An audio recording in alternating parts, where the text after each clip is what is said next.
Good evening, ladies and gentlemen, and welcome to Backroad Broadcasting's presentation of high school football. Round one of the playoffs for the Mustangs this evening as they take on the Chapman Irish. It wouldn't be a night of football without my color commentator this evening, Jeff McCormick. How we doing? I'm doing fantastic. Yeah, I am up in the booth where it's nice and warm and not out on the field where it's going to be chilly. And it also wouldn't be round one of the playoffs. We got a new face this evening on the broadcast. We want to welcome in one of our producers and cameraman, Cody Liming, this evening to the broadcast. Is it technically a face if they're just hearing us? I was wondering that same thing. I mean, it's Sound, more like voice. a new voice. Okay. Yeah. All right. Nobody wants to see our faces anyway. That's fair. I can vouch for that. Yeah. I've always been told that I have a face for radio. And a voice for silent films. Yeah, exactly. Yeah, I didn't hit makeup before the broadcast, so that's probably a good thing, you know. But you did walk up here like you were a millionaire, Yeah, honestly. You know, had the shades on. The shades on, the bomber jacket. The bomber jacket, the shades, talking on the phone like I'm a highly important person. I really felt like I was out of place just standing up here in my sweatshirt. I know. I was blown away by how much swag that Isaiah had. Man, you know, what can I say? It's like, you know, you see NBA and NFL games and they dress, you know, in their nice suits or whatever before the game. Yeah, I do the same for the broadcast. Yeah, it's nice. It's nice to see somebody walking in with their $50,000 suit right before they, put on a uniform and go play for an hour and a half. I think it's really critical. Much like the constant barrage of Taylor Swift coverage during the NFL game, I care nothing about a game anymore as long as we know that Taylor's up in the press Press box. one of the suites somewhere. Yeah. Yeah, up there with Patrick Mahomes' wife and Travis Kelce's mom. Yep. It didn't take long for Patrick Mahomes' brother. What's Patrick's brother's name? Jackson. Right? Jackson. Yeah, it didn't take long for Jackson to get up there. Yeah. Oh, Yep. yeah. No, But, that photo of Taylor and Travis kissing blew up the internet. Yeah.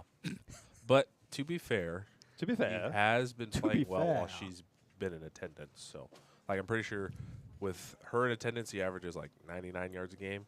But when she's not there, it's like 46. So Yeah, there's pretty much 31 NFL teams right now going, dang, that why could've didn't we been have us. somebody on our team? And I'm sure Gary Bettman, the commissioner of the NHL, is like, we really could have used that boost last year. Yeah. But yeah, back to why we're actually here tonight. First round of the playoffs against the Chapman Fighting Irish. Mustangs are going to see a lot more of what they basically have been seeing all year out of the Fighting Irish. I mean, they run the same style offense that they keep seeing over and over. It's basically the flex bone offense. So get a steady diet of run game tonight. Got about 28 minutes till game time. So if you're on air with us already, we thank you for joining us. So we're going to kind of fill some time in here just a little bit. We're going to talk about a few things that's been happening in and around the Rock Creek area. Just so you know, starting off with volleyball. Volleyball finished the season 29-8, graduating two seniors this year, Sam Killingsworth and Brooklyn Plummer.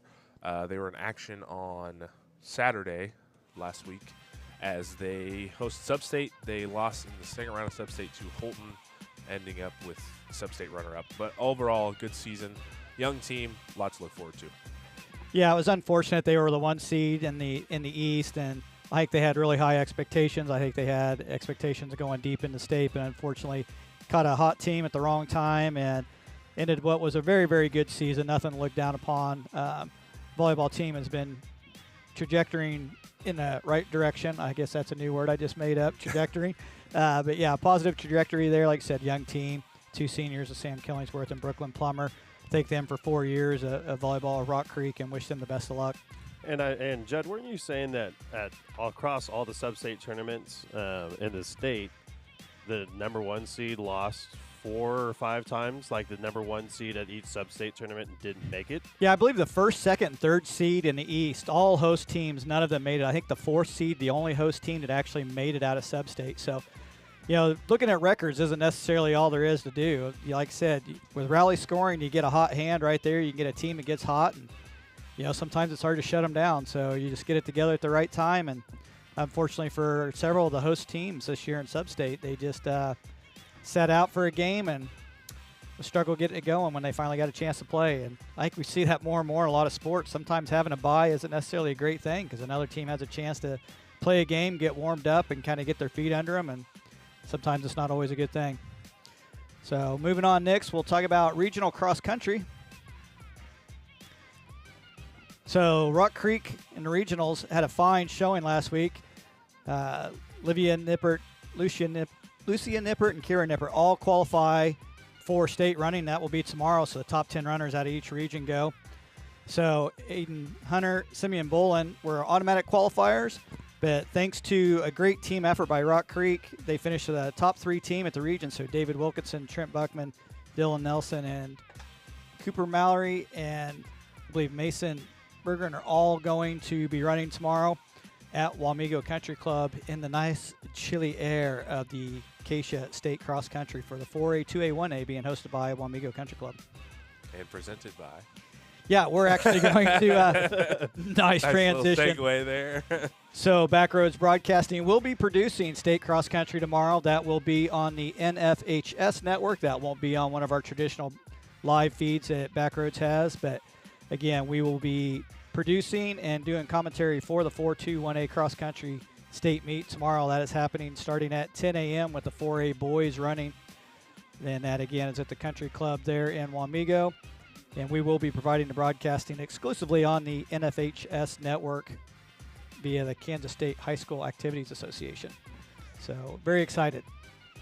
Very, very excited. And while we're talking about it, did want to give a shout out to Kyle Doborowski.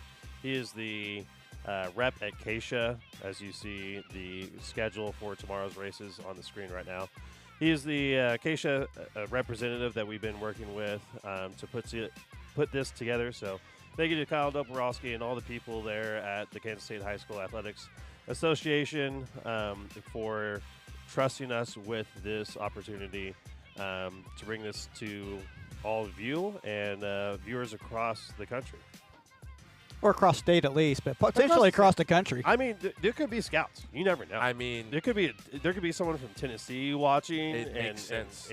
and they were able to view it.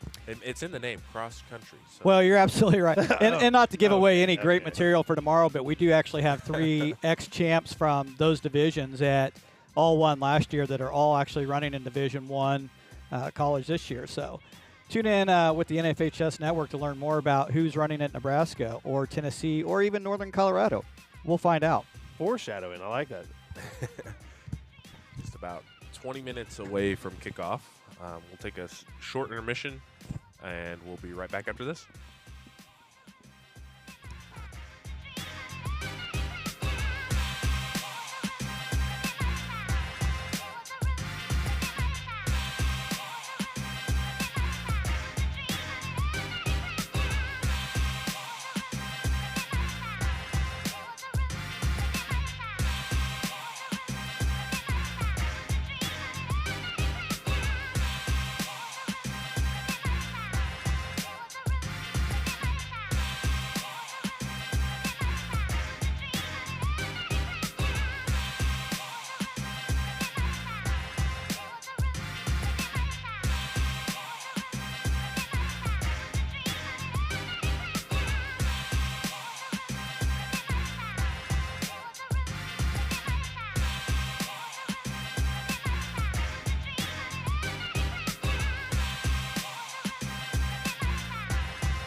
Alrighty, ladies and gentlemen, welcome back to District 5 playoff matchup here in Flush, America, as we are just about 20 minutes away from kickoff. Mustangs were in action last week, so we'll take a look at some of the action that happened last week here at the Rock, as the Mustangs took on the Concordia Panthers. Concordia Panthers. I was going to say Hiawatha, but that wasn't right. Hey, Judd, who you got for tonight? The Fighting Irish of Chapman. Cue the Meet the Team video where I show up 6:58 right at the dot. You're just living true to form. Every joke's got a little bit of truth in it. Yeah, Exactly. Mustangs winning last Friday night in the last round of District 5 play against Concordia Panthers, winning that game 42-7. Again, that was final game in District 5. Allowing the Rock Creek Mustangs finished second in District 5, getting ready to start for round 1 this week. In that game, Mustangs pretty much dominated from the get-go. 391 total yards versus 210 for the Panthers. Panthers are a run-heavy team, 165 yards rushing. Mustangs put up 261 yards passing, 66% completion, as you can see there, averaging 6.2 yards a rush. That's probably one of the better rushing games they've had on the season. 130 yards total rushing. They kind of mixed it up. Becker got in on the rushing, as well as Mac Lee, and I believe actually feel like Bell had a run or a scramble there as well. So Mustangs taking care of business against Concordia, letting them to get it to the second seed of District 5, which put up tonight's matchup against the District 6 number 3 seed. That would be the Chapman Fighting Irish that we'll be taking on tonight. What do you think about that, Isaiah? It's good. It's a good game last week. Last 2 weeks we've seen, Mustangs come out here in dominant fashion, and what separates good teams from the great teams is they're able to put those teams away early and, just kind of keep their foot on the gas pedal. And one of the things I really liked about last week's game is it reminded me of last year's team. Obviously we lost a lot of seniors last year, and the team's done really well with those losses to graduation and kind of finding themselves as a team this year. But it was good just to see the guys flying around the ball. I'm typically running a camera on the sideline, so just being around the team, I could definitely tell a difference last week. Like, they were very hungry, and looking to see that continue tonight. Yeah, I think that's a good part of it. I think against Hiawatha and again last week against Concordia, they just relaxed and played football. I think sometimes their nerves are so high, the expectations so high. They kind of went in against Clay Center, who was the 1 seed to come out of District 5. Good game they had against them last year, and really we knew the winner of that game was going to end up winning District 5. And maybe they just put too much pressure on themselves, but it had 3 turnovers against Clay Center, and that was really the difference of the game against Clay Center. So then you come back home, and you got Hiawatha and you got Concordia in back-to-back weeks. Those 2 teams struggled. They're towards the bottom end of District 5, and they kind of struggled for the last couple of years. So you don't want to go in overlooking any team, but you just want to go out there and relax and just play. And I think that's what they did. They just went out, relaxed, and played. And, they got the bounces. They got things going their way. And once they got rolling, they just didn't let up. And I think to add on to that, Judd, the defense and offense kind of went hand in hand with each other. I feel like when the Mustangs are playing really well on the defensive side, their offense is just that much better. Last year we talked about that a lot. Everybody talked about the Mustang offense all the time last year and the yards they put up. When it got into playoff time, I really think, the score still looked pretty lopsided at times. Clearwater, I think they won 73-30-some last year, but Clearwater was a very, very good team. The Mustang defense just got better and better. And even against Andale, I thought the Mustang defense did a great job last year. And I think this Mustang defense, to me, probably was more prepared coming into the season, and I think they've gone on the same path as the team last year, where every week they've just gotten better and better. Even in losses to Clay Center, they only gave up 26 points. So, all their losses all year, they weren't getting blown out there right in every single game. And really the defense a couple times won the game. Cody and I were up at Riley County when they played them. We weren't broadcasting that game, but if it wasn't for the defense, I'm not sure they come out of Riley with the win, because the offense struggled mightily that night, but the defense kept them in check, and really the offense had to do very, very little to win the game, and that's ultimately what it takes. So, And what's that phrase? Defense wins championships? That's right. I think it's something like that, yeah. I think all of us ex-defensive players would say that. I was going to say, yeah, when I played for Rock Creek, I played the defensive side of the ball, and so I take a little bit of pride in that. So, if defense gets a chance to strut a little bit, I want to give props to them. Well, and I think you guys follow the NFL. I know Isaiah talks about at least the Chiefs a lot, so he follows at least one team. But I always crack jokes about defense winning championships. You don't have to look any further than the Baltimore Ravens and Trent Dilfer being a winning quarterback who basically couldn't throw a ball more than 30 yards downfield. But when you got Ray Lewis on your linebacker crew, and I think they had a couple other defensive linemen. Yep. I mean, that team was total defense, and they won Super Bowl with a defense. So, yeah, defense wins championships. Well, actually, here's a little stat for you guys. If you, the viewer, does not listen to podcasts, there's a podcast called Pardon My Take, sports podcast, but I learned today that the Ravens have actually only let up 7 touchdowns through 7 weeks of the NFL season. Yep. 7 total touchdowns over 7 games. That is insane. And who's their starting quarterback? I don't know. Nobody knows. That's the point. Well, I mean, I know, but you know. What is Lamar it? Jackson? Someone fact check that. Can we get a fact check? Oh, comments? okay. Actually, that does sound right. Yeah, you know what? Hey, I'm trying to. I almost engage traded him, for him on just my let him- fantasy let- team. So I need a fact check on Isaiah. Yeah, Lamar Jackson, Oh boy, here we go. the quarterback for the Baltimore Ravens. You bring the cameraman on to the booth one time, and Hey, he's I'm like a your wild whole an- thing, a I'm- whole operation up. I'm a wild animal, dude. I'm like a monkey that just got out of the cage, and I'm just running through the woods, dude. Topsy-turvy world in the Backroads broadcast booth tonight, folks. 14 and a half This minutes just did. before kickoff. Oh man. But one thing I was going to say, we were recapping last week, I was going to say that one thing, we saw last year, big plays from J.D. Wine and Ethan Burgess, Dalton Whitworth. This year we've kind of been seeing the offense spread the love. We saw Malachi Bell run for a 2-point conversion. The offense was pulling out all the stops last week, and it was just fun to see this offense come along. Actually, I think Malachi ran for an actual legit touchdown. Was it? Oh, I think you're right. Yeah. I think the 2-point conversion chicanery came on a play with I think Trevor Christensen. That's right. I had it. But yeah, no, they've been spreading the love around like all year, and I think they had to. We talked about at the very beginning that we think the receiver crew that they had this year was probably more balanced. They didn't necessarily have one standout player like Bell or Burgess was last year, but he did spread it around, and he could throw the ball up high. And the other thing is that Mac Lee and Gavin Rosa have kind of interchanged themselves quite a bit, and so you can't really prepare for one quarterback, kind of like what's going on with K-State right now. If you prepare for one quarterback, you're going to be doomed, but their style of offense is a little bit different.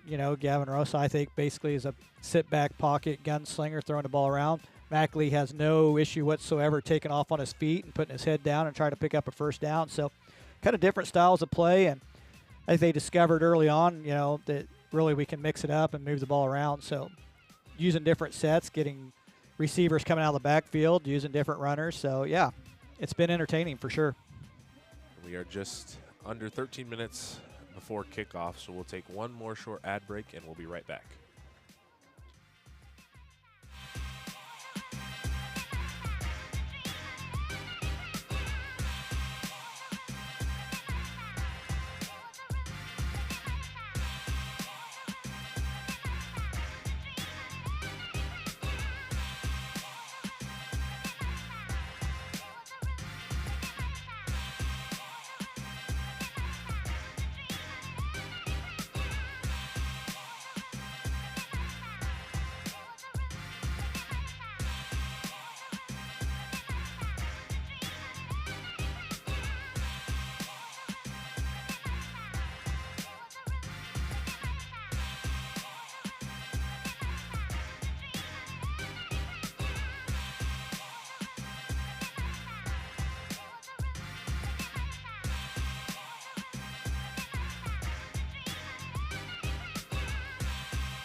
Alrighty, ladies and gentlemen, welcome back to the Back Road Broadcast pregame show of Week 1 playoffs here in District 5. While many other playoff games are underway this week, we're going to take a look at some of the playoff games in and around the state of Kansas here.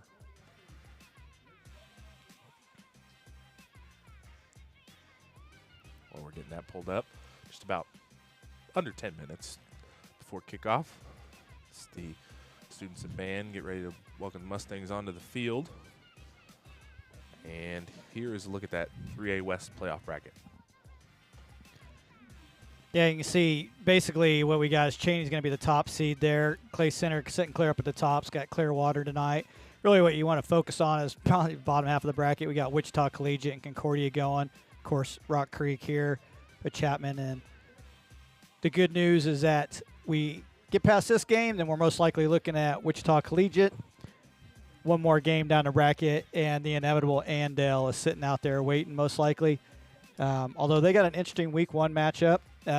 Unfortunately for Hugoton, who happens to be 6-2 on the season, but unfortunately finished third in their district and gets to draw Andale Week 1 in the playoffs as the 6-2 team. So that's kind of a tough draw. So that is 2 top 10 teams in the state of Kansas that have to play each other Week 1. So that's really kind of an unfortunate draw for both of those teams. And I think we saw a preview of what could be to come for the sub-state championship, Cheney and Andale. I know that Andale's probably chomping at the bit to get another shot at them.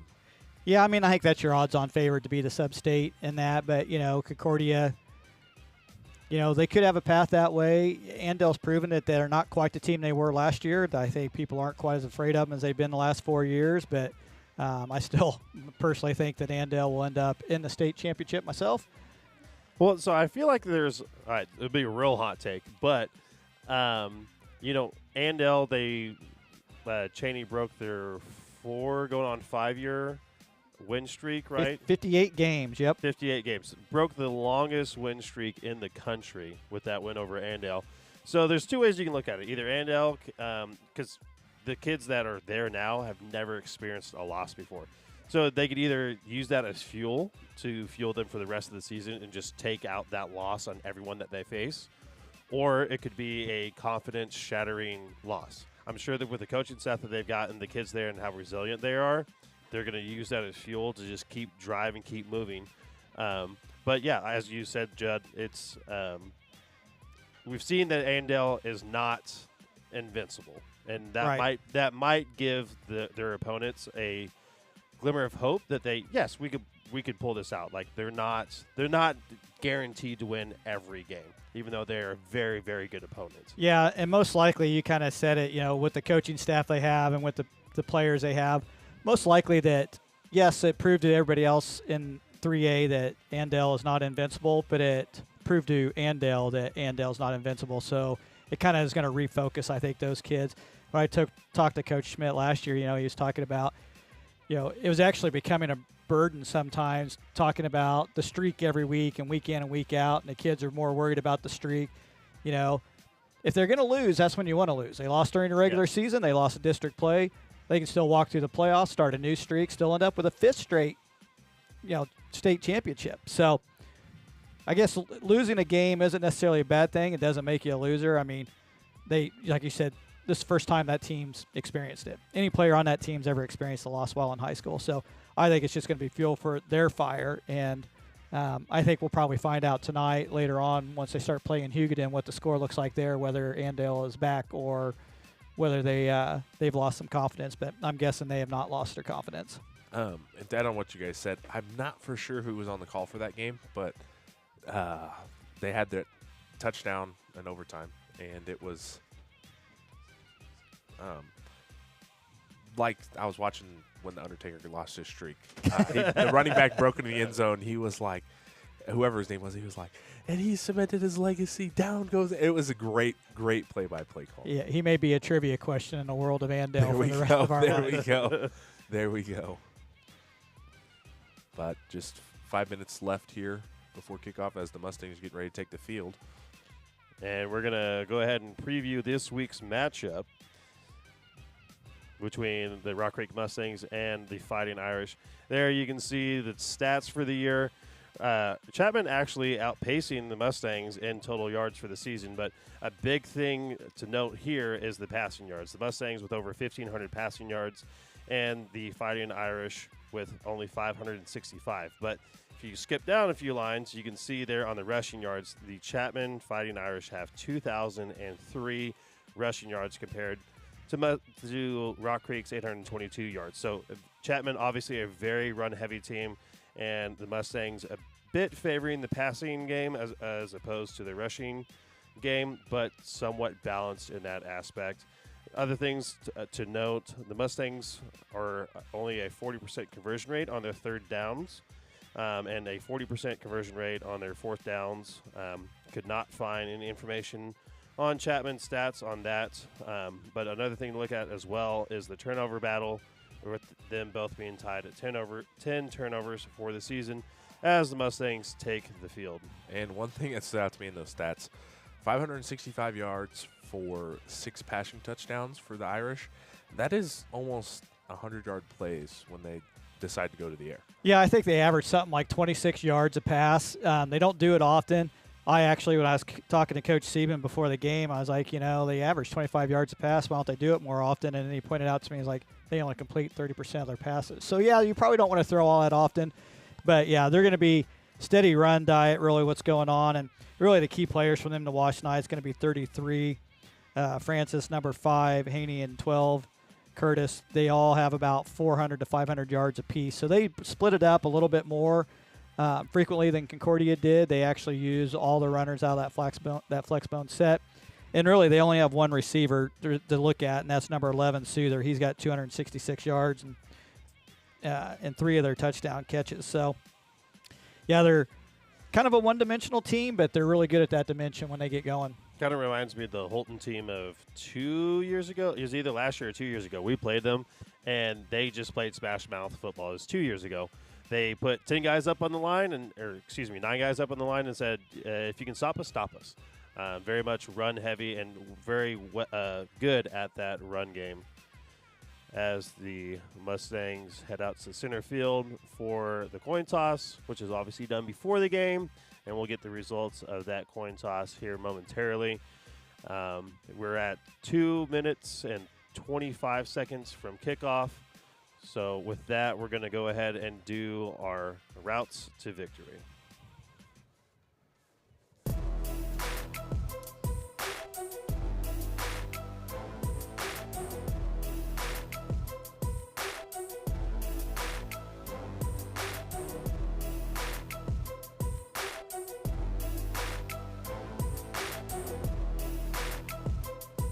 Yeah, for the Mustangs, their routes to victory is going to be simple. Stay-at-home defense. You never know what the misdirections and counterplays is going to be happening, which way the ball is going to go.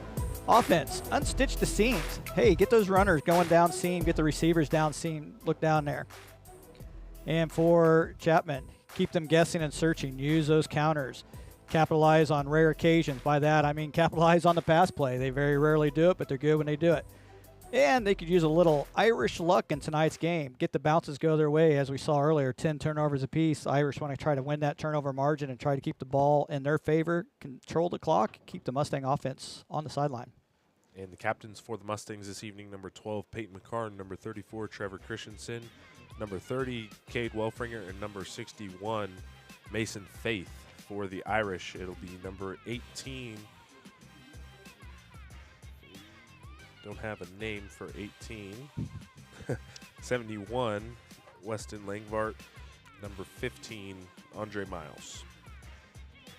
And with the Mustang set to kick off here in less than 50 seconds, I'm going to go ahead and step off of the pregame show. Appreciate you, Judd and Isaiah, for having me on. I've got some work to do before tomorrow's cross-country meet. So please, ladies and gentlemen, please help support us, Keisha, and the student athletes running tomorrow at the 4-2-1A state cross-country tournament, race over in Wamego. Again, that is going to be brought to you on the NFHS network. We will be posting the link to that stream directly. You do have to pay for the broadcast, but it will be a high-quality broadcast.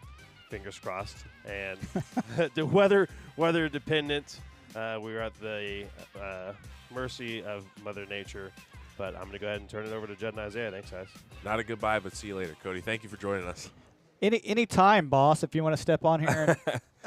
Mustangs actually won the coin toss. They elected to defer to the second half, so they'll be kicking off to the Chapman Fighting Irish to start the game. Back deep for the Irish, number 15, Andre Miles. And I think that's I'm trying to see. Numbers are hard to. My eyesight's, I think, subpar, but I'm having trouble. If I had to guess, I want to say that's going to be 11, Ian Souther. But we'll get a confirmation here. Mac Lee set to kick things off. Nice kick, booming kick. That'll be a touchback, and the Irish offense will set up on the 20-yard line. I think I should just point out there that you were correct. It was number 11 that was on the opposite side there, so we'll make a note of that for the future. Hey, it was 11 and, what is it, 16? 15. Oh, I think it might have been a 16. 16? Might have been a 16. Might have been. Nah, I'm going to go with you. I'm going to go with just looking at the roster, I think they're going to go with a 5'11 senior over the 5'3 freshman. That's fair. 1st and 10 now for the Irish as quarterback under center, man in motion, gives up the middle to number 5. Well defended by the front line of the Mustangs. That is Cade Haney on the carry.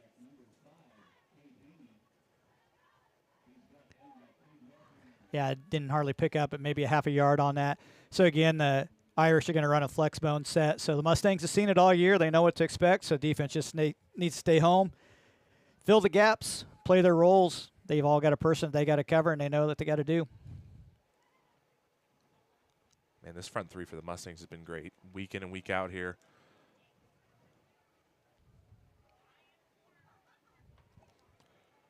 That's Groover under center. Gives up the middle again. Well defended by the front line of the Mustangs. Yeah, not bad. 2 up the middle, and they basically have given up maybe a yard on total. I expect Welfringer to have a big night tonight. We saw him last week at many times. He was in the backfield almost at the same time the running back was getting the ball. He's got a running back he's keying on, and he's going after him. And I think there was one time he came from the backside defensive end and made a tackle on an end around before he even got to the right end. Does it all. We saw him have a touchdown interception weeks ago as well. Groover fumbles the handoff. Give is to outside. That's number 12. He's got room to run up the sideline, crossing the 35-yard line. Nice run there by number 12, Dakota Curtis. 1st down for the Irish.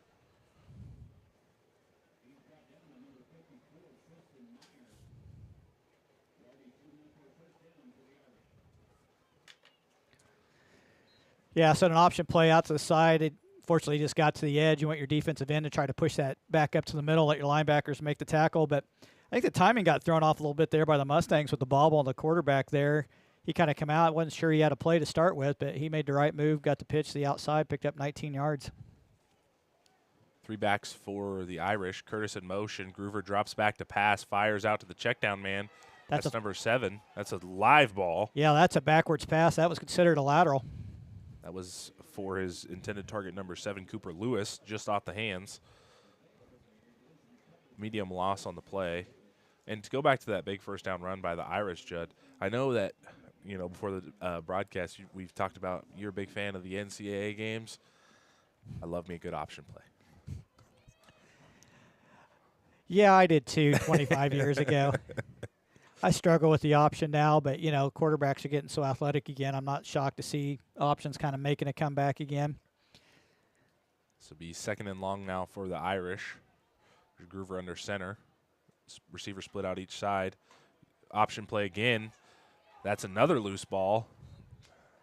The pitch was to number 12, Curtis, and McCarn met him. He was all over that one.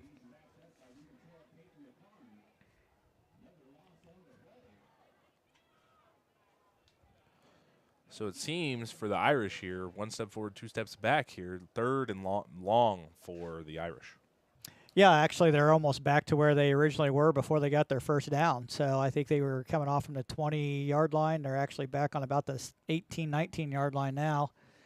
So it was one big play forward and two big plays going backwards right now. And with it being a long third down, we might get into one of those territories where they're actually going to look to pass, which they don't do very often. And give is to Curtis again, well defended by the Mustangs. And that'll bring up 4th and long now for the Irish. Yeah, he lost another 3 yards on that. So looking at about a 4th and 32, they have no option here at this point in time but to punt. So, defense did a good job on that, but the Fighting Irish really kind of hurt themselves on 2 straight plays. But Mustangs will take it. Like I said, they kind of have to have a little bit of luck. The Irish, they had none of it going for them right there in their first possession. Dagan Vendeska and Trevor Christensen back deep for the Mustangs. High snap. Well fielded by number 6. Punt is away. That's Kellen Groover. And Mustangs setting up in Irish territory just past the 50-yard line. Yeah, I don't know what Groover's vertical jump is, but we just saw it right there. He just saved a safety without a doubt. So that snap was well over his head. I think he had to go up probably about 2 feet on the jump and barely got the max of his reach. But Mustangs in great field position starting for their first possession at the 42-yard line. And a bright future for the quarterback there, number 6, Kellen Groover, just coming in as a sophomore. Mac Lee and company, ball in the 42, 1st and 10 for the Mustangs. Elijah Bell, the receiver at the bottom of your screen, Craneville in motion. And play action pass. Mac Lee fires for the edge. That's Craneville, just a little short. He had a step on his defender there. Bring up 2nd and 10 now for the Mustangs. Yeah, he definitely had his man beat. He had him all the way up the sideline. Or if Lee could have got that pass up, basically would have led him about another 5 yards. That would have been 6 for the Mustangs. But unfortunately came up short. Craneville tried to stop and come back for it, but all his motion was going deep. I think we can blame that one on the cold. Hands maybe a little frozen. Yeah, it's probably the first time they've dealt with that this year. Empty backfield for Lee. Bell is the motion man. And he'll get the call up the left side. He's got blockers, and he has passed the first down marker. Nice run there by number 1, Elijah Bell. Yeah, we talked about it before the game. Mustangs mixing up their offense, trying to get their receivers in motion, doing end arounds, doing all kinds of things. I think we saw Bell spring one for 40 yards on that play last week. He picked up 14, a nice big pickup right there for the Mustangs, keeping that offense mixed up and keeping it moving. Vendeska, the motion man. Lee joined by Becker in the backfield. Even receivers either side. Lee fires left side, short pass, complete to Christensen, and the Mustangs have another first down. And what you were saying, Judd, we saw Elijah Bell break off that big play last week. One thing I like that they've been doing with him is, getting those short screen passes, having him in motion, allow his athleticism to make plays. Yeah, and I think we may see quite a bit of that tonight. I think we'll see the same kind of play calling we saw a lot last week in Concordia. We'll just try to keep them mixed up, try to keep them confused as much as possible. Vendeska, the receiver at the bottom of your screen.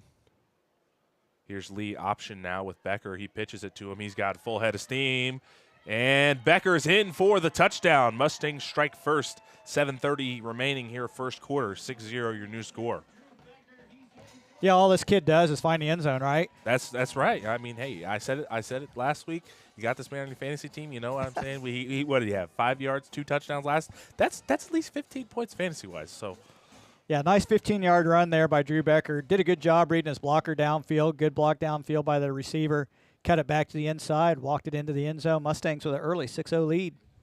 Here's Pendle for the extra point. Pendle, that's right. I appreciate you. We were corrected. And kick is up. It's good. Perfect Pendle. Remains perfect here. 7-0 your new score. 7 minutes, 30 seconds remaining here, first quarter. This touchdown is brought to you by Dara's Corner Market, changing the way you think about their gas stations. Come inside to find everything from canned goods to fresh baked pastries and fruit.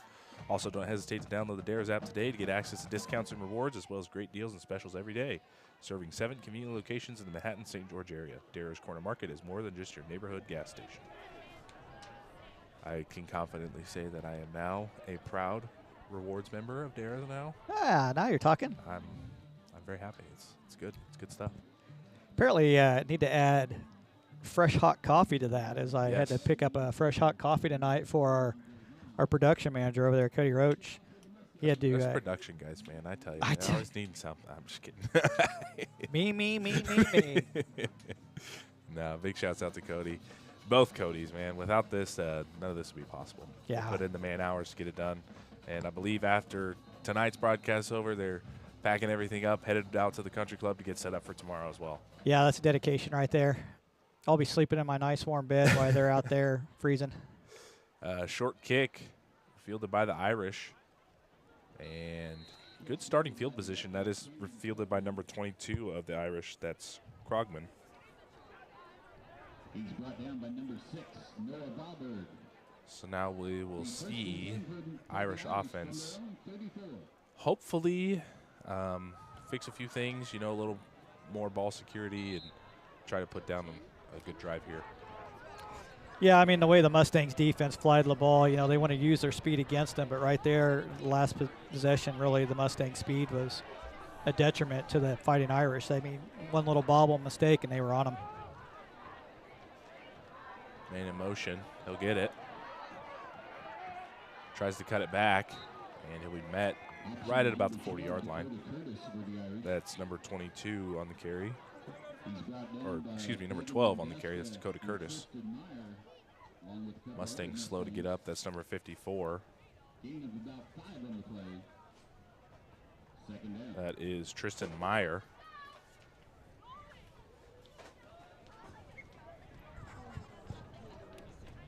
I'll bring up 2nd and 6 now for the Irish. 6:49 remaining here, first quarter. Miles, the receiver, at the bottom of your screen. Man in motion is Lewis. Groover on the quarterback keeper. He's got a hole. Crosses the 50-yard line, and he'll be chased out of bounds by Venduska. Nice quarterback keeper by number 6, Kellen Groover. Yeah, picked up about 17 yards on that carry. That was a really good ball fake to the inside. Everybody was closing in on the fullback, and quarterback kept it and picked him up about 17 yards on the play. Fresh out of downs now for the Irish. Ball on the 45-yard line.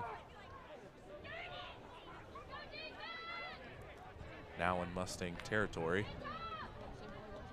Miles and Souther, the receivers, split out. 3-back set for the Irish. Man in motion. Groover drops back to pass. Pocket collapsing. He's going to step up. And he'll be shoved out of bounds by Christensen. Good gain for a couple there. I'll bring up 2nd down. Yeah, good coverage downfield by the Mustangs. He had really nobody to go to. Kind of a different look. They had a receiver go in a motion, stopped, and actually came back. And if he stayed in motion, probably Groover would have picked up a few more yards, but the D-back that was covering that receiver was still kind of at home and able to push Groover out. Good pocket awareness by the quarterback there. Saw the pocket collapsing, and instead of trying to, make a throw downfield in double coverage or taking a sack using his feet to gain some yardage.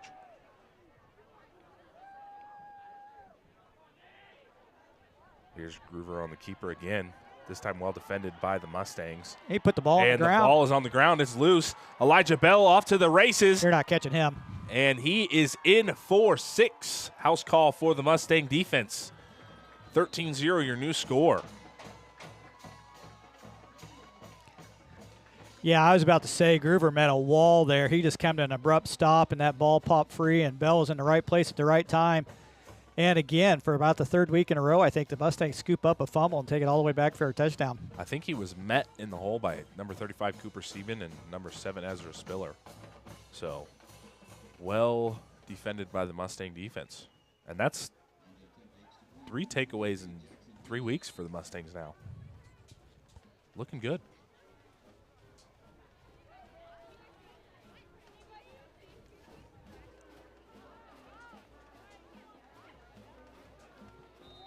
Pendle on the extra point. Oh. Just short.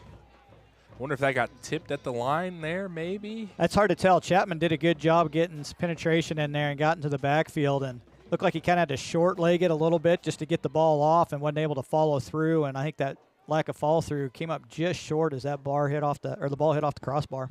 It's 13-0 your new score here. 5:44 remaining here first quarter. This break in the action is brought to you by Farmer State Bank, your full-service bank with over 100 years of community banking service, founded in 1898 in Westmoreland with branch locations in Onega and Manhattan. Farmer State Bank provides a variety of personal and business services, including checking, savings, and IRA accounts. Students can earn cash for good grades with their Books and Bucks checking account. To learn more, visit any of their 3 locations or visit them online at bankwithfarmers.com. Member FDIC and equal housing lender.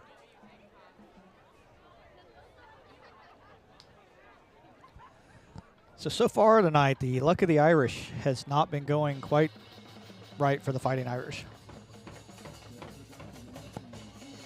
You're right. It seems like they get the ball moving, get a little bit of momentum, and all of a sudden, basically a costly mistake comes back to bite them. I've seen it on 2 straight possessions.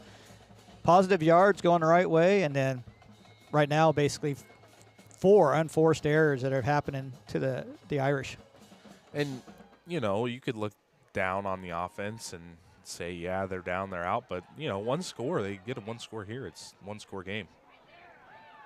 Runs into no man's land, 15 miles, pinned deep in the end zone.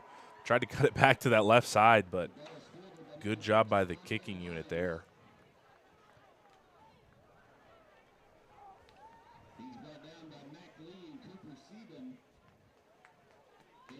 So unfortunately on kickoff and punts, forward momentum has no bearing whatsoever. Yep. I think he got it out to about the 12, 15-yard line before he was met by all Mustangs. They actually thought they had him down, and he sprung free and tried to cut back the other way, and unfortunately ran backwards just a little bit too far. And tough starting position for the Irish back on their own 4-yard line. And it's tough when the kick is, you know, right in between the numbers of the 10 and the goal line. It's like, do I let it bounce in? Do I pick it up, take it out? But gives up the middle here for the first down. And that'll be number 5 on the carry for the Irish. That is Cade Haney. Gain of 1 on the play. I'll bring up 2nd and 9 now for the Irish.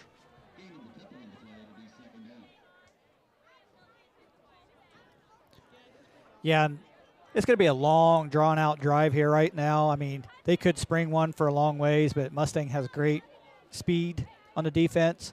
That'd probably be hard to break one for very long, but a style of offense is, you know, you're going to use a lot of clock up, so they can't let the Mustangs get up by three or four possessions, or it'll just be too hard for the Irish to come back from that. Here's a sweep. Give us to number 12. That's Curtis. I think we're going to have a holding call out here on the edge. Wait for the official ruling here.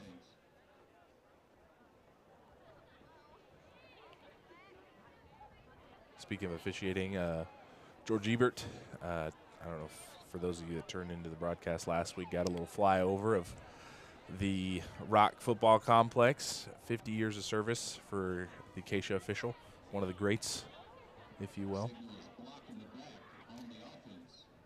Could end up being a block in the back, 5-yard penalty there. So miscues continue for the Irish offense here. Deep in their own territory. Yep, so that pushed them back now to 2nd and 9. Again, very run-heavy offense that they have here. Run the ball about 80% of the time. Usually about 90% of the time on first down, so makes it sometimes a little bit easier for the defense to prepare for, but we talked about those rare occasions when they do make a pass, they usually pick up pretty good yardage on it. Not luck thus far tonight, but it's still early. Here's Groover, option, and that ball is loose, recovered by the Mustangs. Is that going to be a touchdown? That is a touchdown. And it is a touchdown for the Mustang defense. 2 takeaways, 2 touchdowns for the Mustang defense this evening. Dagan Mendeska on the fumble recovery.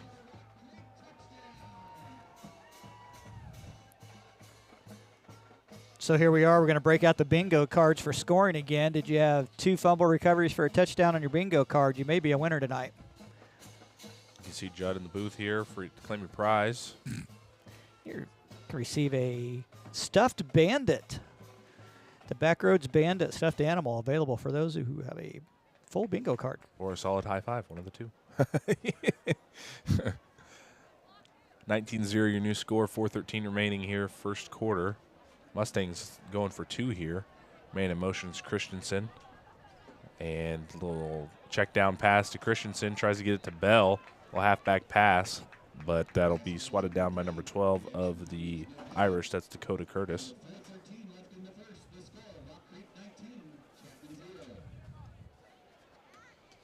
Yeah, so if you're the Fighting Irish right here, this drive, you hate to say it right here in the first quarter with 4 minutes and 13 seconds left, but we're already at a critical possession right here. They cannot afford to give this ball back to the Mustangs at this point in time. Really don't know what the Mustang offense is going to do with it since their defense has scored 2 of the 3 touchdowns, but they had no problem scoring with the 1 possession the offense has had. So you're going to look at this time possession right now, and you're going to see that Chapman Fighting Irish absolutely dominating the time of possession, but Mustang defense getting the job done, putting up 12 for the Mustangs. We've seen some good offensive plays from the Irish offense. I think they need to tap back into that, win the battle up front, and go back to where they found success. You know, Groover in the pocket, had that nice scramble, 5-6 yards. They had that option play that sprung free for 15 or 20, so we'll see what they draw up here for their 3rd possession of the evening. Yeah, and I'm curious what the Mustang coaches saw on game film. They seem to be really going after Chapman right now, trying to spring that ball and knock it loose. So maybe they've seen the way they're carrying the ball or something on film that makes them think that they could really go after it because they're doing everything they can to free that ball up. So that'll be a touchback, and the Chapman offense will set up on the 20-yard line. So we talked about it a couple weeks ago, but Chapman will actually be joining District 5 next year. So next year this won't be a playoff game, but this would actually be a district game going into next year. Hiawatha is moving to the 3A East side of the bracket, so some of the schools are getting moved around. So Chapman will be joining the Mustangs in District 5. So next year you'll have Marysville, Concordia, Clay Center, and Chapman. All District 5 games and actually all North Central Kansas League games as well, with the Mustangs moving out of the Mid-East League into the North Central Kansas League. Here's a sweep play for the Irish. Give this to Lewis up the right side. Call it a gain of 5 on the play. Yeah, Lewis needed some positive yards. He unfortunately got stuck with a minus 13 yards rushing on the backwards pass on the first possession. Didn't even have a chance to touch the ball, but got credited with negative 13 yards rushing. Shouldn't call it a backwards pass. I guess it's a lateral or a pitch at that point. See the receiver top of your screen. Give us up the middle. That is number 5. That's Curtis. Or excuse me, it's Haney on the carry. Mustang front 3 in full effect tonight. Yeah, it's going to be hard for Haney to push that scrum forward, and that's really what it comes down to is when you run this style of offense, you run it up the middle, and you really do have a scrum there. So you need your offensive line to be able to push out, get 3 or 4 yards down the field. Right now, the Mustang defense kind of holding them up. 3rd and 3 now for the Irish. Here's Groover on the pitch to number 12. That's Curtis. He's got room to run, crossing the 50, and he'll be pushed out of bounds past the 30-yard line. Nice run there by Dakota Curtis. That's the plays that the Irish need to make right there if they want to dive into this lead. Yeah, that was kind of a missed assignment. You know, the defensive end right there did a good job of forcing him back up the middle. Unfortunately, Christensen, I think, just lost the runner in kind of the midst of the pack there. Once he got past Christensen, got into that secondary, then it was really kind of a foot race. And luckily, Mustangs had enough speed to chase him down from the backside. Otherwise, he could have been gone on that. But, yeah, that was just a good play by the Chapman and a miscue right there on the Mustang defense for 41-yard pickup. And give us to number 5. Nice tackle by number 57 of the Mustangs. That is Corday Kirksey on the stop.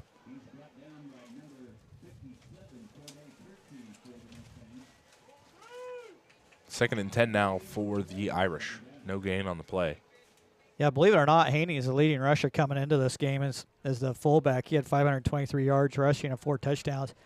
He's had 5 carries tonight. He's basically struggled to get about 4 yards I say, with the big string of runs, you think it'd be number 12, Dakota Curtis, because, I mean, he's had back-to-back 15, 20-yard runs. And give this to Haney, or that's Groover on the keeper, excuse me.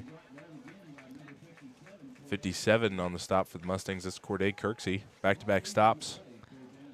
Yeah, Curtis may have been a late discovery, or he may have missed some games. I think he only played 6 games this year, but he had 338 yards coming into in those 6 games. So his yards per average is definitely higher than the others on the team, but I don't know if they had an injury at running back and he kind of had to step in to do that. But, yeah, we've seen by far he's had the best runs tonight. And it's really getting that edge, getting that corner. Nothing doing up the middle, but really I think the Fighting Irish need to keep working at the outside edges, try to get to the corner. Here's Lewis in motion.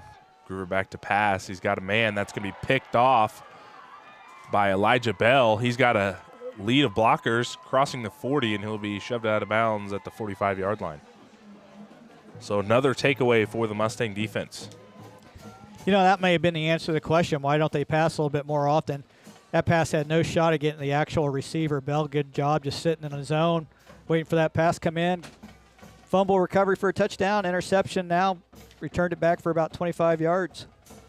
And his intended target, number 12, Dakota Curtis, was behind Elijah Bell, but good luck getting it past the 6'3" cornerback. Yeah, we had a flag late on that play, too. We'll see if it was after the interception, which I assume it was based off the location of the flag. So I think we may end up with a penalty on the Mustangs on the return.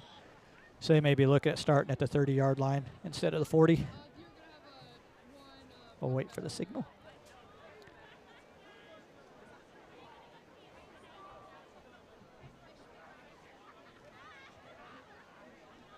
Having a discussion on what's going on, so. Be nice to, like to have in college and NFL to have the refs mic'd up. Just that way, for clarification. And block in the back. Oh, we had offsetting penalties. Yeah. We had okay. Well. So we had an illegal block on Chapman on the original play, and we had a block in the back on the interception return. So offsetting penalties will give the Mustang 1st and 10 at about the 41-yard line. Stacked receivers either side. And give us to Becker up the left side. Nice gain there on 1st down for Drew Becker. Called 7 yards on the play. Becker absolutely just took that ball from Lee. I think Lee was looking to pull that back out and take off the opposite direction, but Becker saw something he liked. 7-yard pickup, you'll take it on every single play. Number 74, the Mustang, shaking up on that one. That's Caleb Conroe. Amari Kirksey checks in for him. Stacked receivers either side. Here's Lee, play action. Fires. He's got a man over the middle. That's Venduska. He's off to the races, and he is in for 6. 53-yard pass there by Lee on what kind of a route? Seam route. It was number 7, Cooper Lewis on the coverage. Venduska just turned on the jets and didn't look back. 25-0, your new score here with about 30 seconds left here in the first quarter. Yeah, it was one of the routes to victory we talked about before the game is unstitch the other team from the seams. Get those runners, get those running backs, get those receivers, get anybody you can running up those seam routes. We saw last week against Concordia, they were wide open all week long. They sit in that zone defense. They're not playing man-to-man. Easy to catch that seam, just go right up the middle, and that's exactly what they did. Venduska, 53 yards, touchdown. And the safety, Lewis, there just picked up on Venduska just a little too late. By the time he saw him, he was already a few steps ahead, and he went for 6. Yeah, I mean, it's nice. You get a little bit of play action there, freezes the safety, and you get somebody at the speed of, BK or Venduska or any of the guys that's on the Mustangs. They hit that seam. Once they're past the linebackers, it's almost impossible for the safeties to turn and go with them. So 26-0, your new score here. First quarter, 29 seconds remaining. And, man, a near-perfect quarter for the Mustangs here, both offensively and defensively. Yeah, I mean, anytime they have a little setback, unfortunately, for Chapman, they basically null and void it. Like on that last play, penalty on the Rock Creek Mustangs, but Chapman had a penalty of their own, offset it. So other than that, the Mustangs had a clean game. You're right, nearly perfect. I don't think they've had any one play that's had a negative yardage. I think everything's moved forward. I think they had one misfire early on where Lee just missed BK going up the sideline. Like I said, probably cold hands, first attempt at a throw. But other than that one missed pass attempt, pretty much everything's working, firing on all cylinders for the Mustangs. So Mac Lee set to get things kicked off here.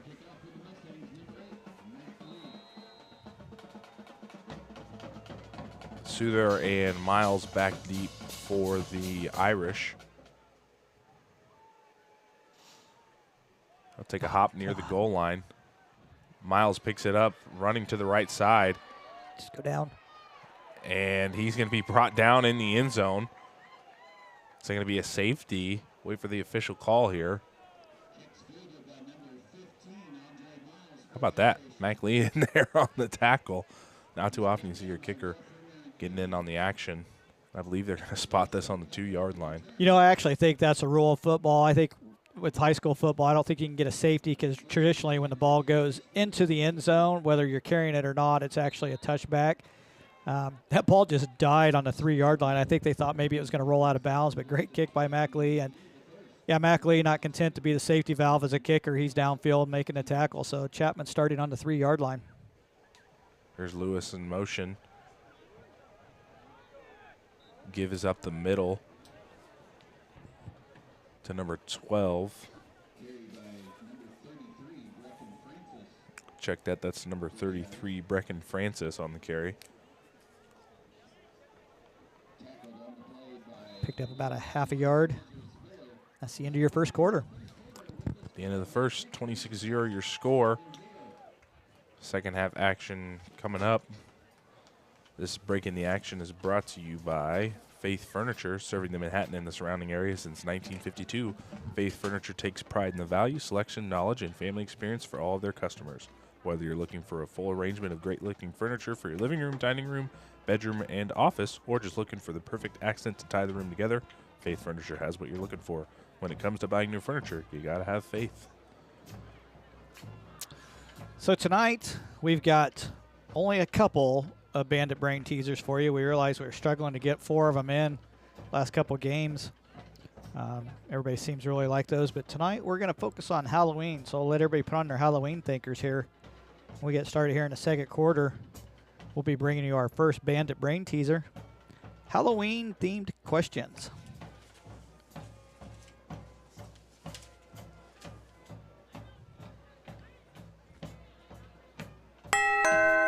So our first Bandit Brain teaser.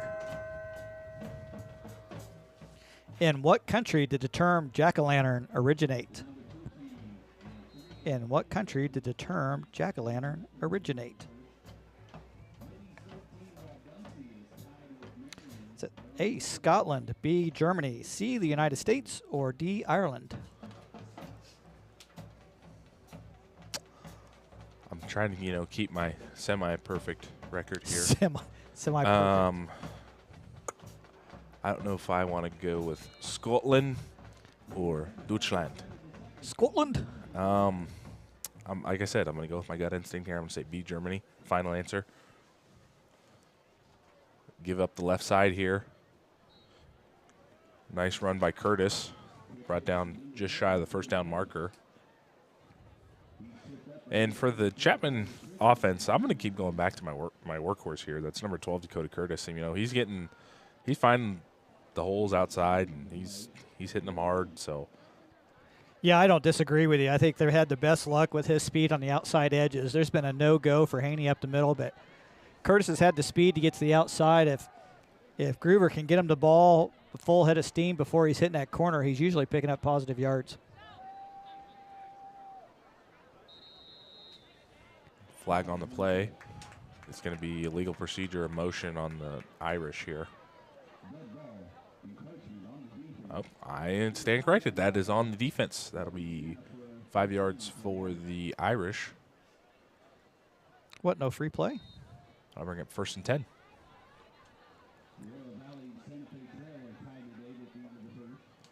Royal Valley and Santa Fe Trail tied at 8 at the first. Shout out to Dr. Bernheide, the booth next to us. First and 10 now, ball in the 15 for the Irish. And give is up the middle.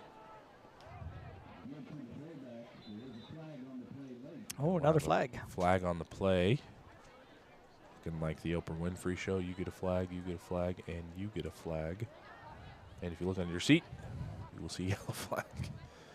Definitely not a new car, but Definitely not. But holding 15 yards. Oh, no, just kidding. all right, now if you're the Mustang coaches, you want to make sure your team's staying focused. Don't get sloppy. Don't get lax. Oh, here we got another. Another one. That was unusual, but yeah, with a 26-point lead, Chapman struggled at times moving the ball, but you want to make sure you stay focused. Not every game's going to be like this. Not every series is going to be like this. Seem to have a disagreement maybe amongst the officiating crew. I think that second one was on one of the officials probably is what it would seem like.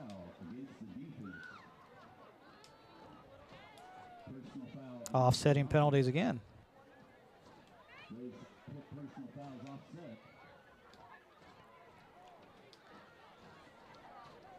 So I'm going to assume that there was a retaliatory thing that happened there, and Chapman could have picked up 15 yards, maybe retaliated against the original personal foul. We don't know who the personal fouls were on or the nature of them, but going to be some frustration down there on the field, I'm sure, but really want to keep the Mustangs focused. And if you're Chapman's coach, you really don't want them doing that either.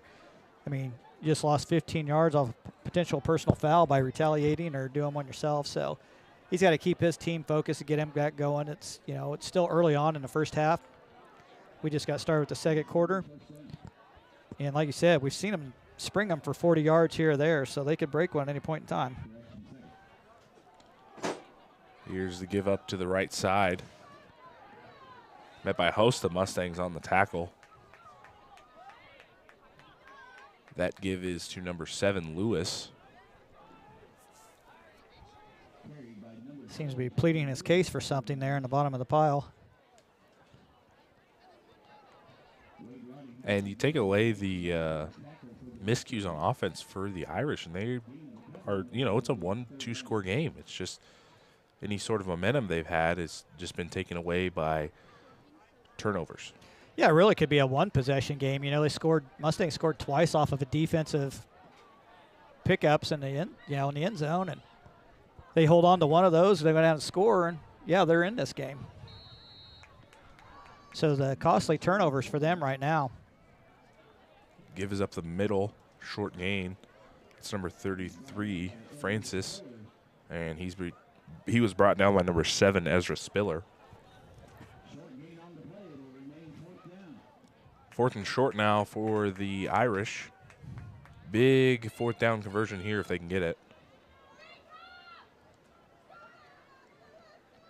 Keep what momentum they have on this drive alive. 9:40 remaining here, second quarter. Get some pretty good guesses here on Facebook. Josh Wilson says Germany. Sherry Martini says D, Ireland. Cody Liming says B, Germany. They're with you. They're digging to Deutschland. Deutschland. I believe we're going to have the first quarterback sneak, taking a page out of the Philadelphia Eagles book. Mason Faith on the stop. Fresh set of downs for the Irish.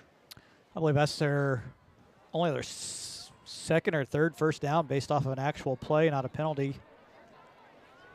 And this drive, pretty steady for the Irish here. 3-4 minutes of possession time here. Yeah, and you got to remember they started on the 3-yard line as well, right at the end of the first quarter. They'd like to come away with the score. Francis on the carry again. I think this drive, they're going back to basics here. Runs up the middle, counters, draws even. But I think, chip away at that 10-yard yardage there and come away with first downs when you can. Yeah, first thing they got to do is try to wear down the Mustang defensive line. They keep running it up the middle. They weren't very effective early on, but here the last couple of plays, they picked up a few yards here, a couple yards there. Maybe starting to try to win that line of scrimmage a little bit more. If they can get some more up the middle, that'll just help the outside edge. No going right there up the middle. That is Francis again on the carry. This time nowhere to go. Called a gain of, or loss of 2 on the play. Bring up 3rd and medium now for the Irish. Larry Lutz on Facebook says D, Ireland. Got kind of a mix right now. Most people are liking Germany or Ireland. Do you know the answer, Joe? I do know the answer. Well, would you know was this because you got it in front of you, or would you know it if you didn't? I would have known this without having it in Okay. front of me or All right. looking it up. Okay. You know, I got to keep you honest sometimes, you know. We'll look at an answer right after this play. That's Curtis up the left side. He's got room. Still on his feet. Crosses the 30-yard line. Nice run there by Dakota Curtis.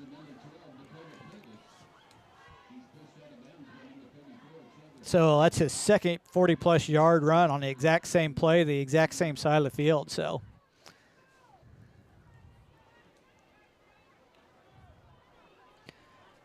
on that first down, we will give you the answer to where, in what country did the term jack-o'-lantern originate? Oh, boy. Is this too late to change my answer? Yeah, it's too late. Drum roll.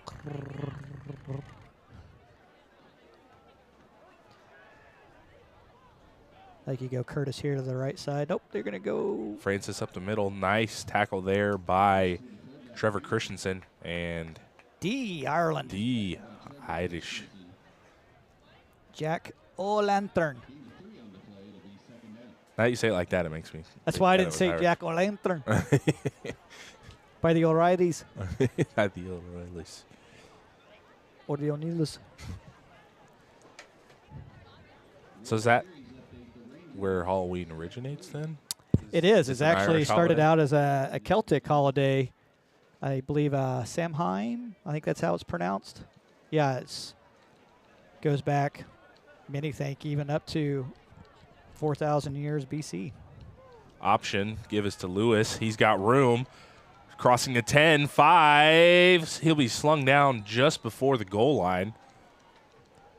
Option to number 7, Cooper Lewis for the Irish. He's brought down by number 13, Dagan Vendetta. Touchdown saving tackle there by Vendeska.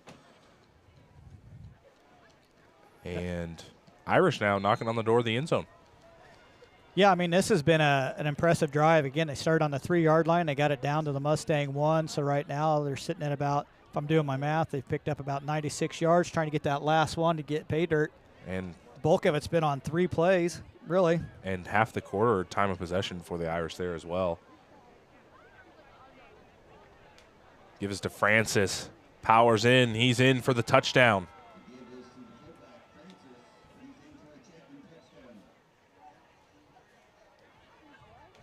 And if you're head coach for the Irish, Kurt Webster, you got to be happy about that. You know, you think you've had possessions where you've been down and out, you've turned the ball over, but you come down with 6 minutes possession time, run.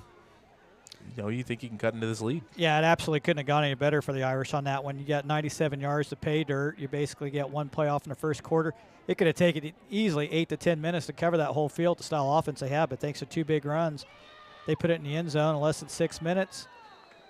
And Zion Bell on the stop. Give was to Dakota Curtis trying to get up that left side. So 26-6 your new score. 6:52 remaining here, second quarter.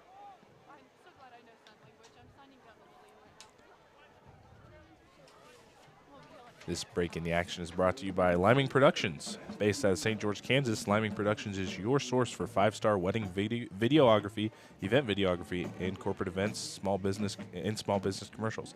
Let Liming Productions capture all of your special moments and compile the story you'll want to watch over and over. Liming Production, capturing stories for life. See their services and highlights at facebook.com/Liming Productions.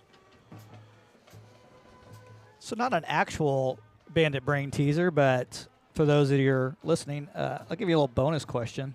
Now that you know that it was in Ireland, it might be simple, but may not be. What do you think the original jack-o'-lanterns were made from?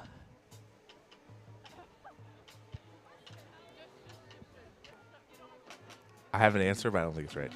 Remember, we're going back Years. 6,000 years. Not that long ago. Not that long ago.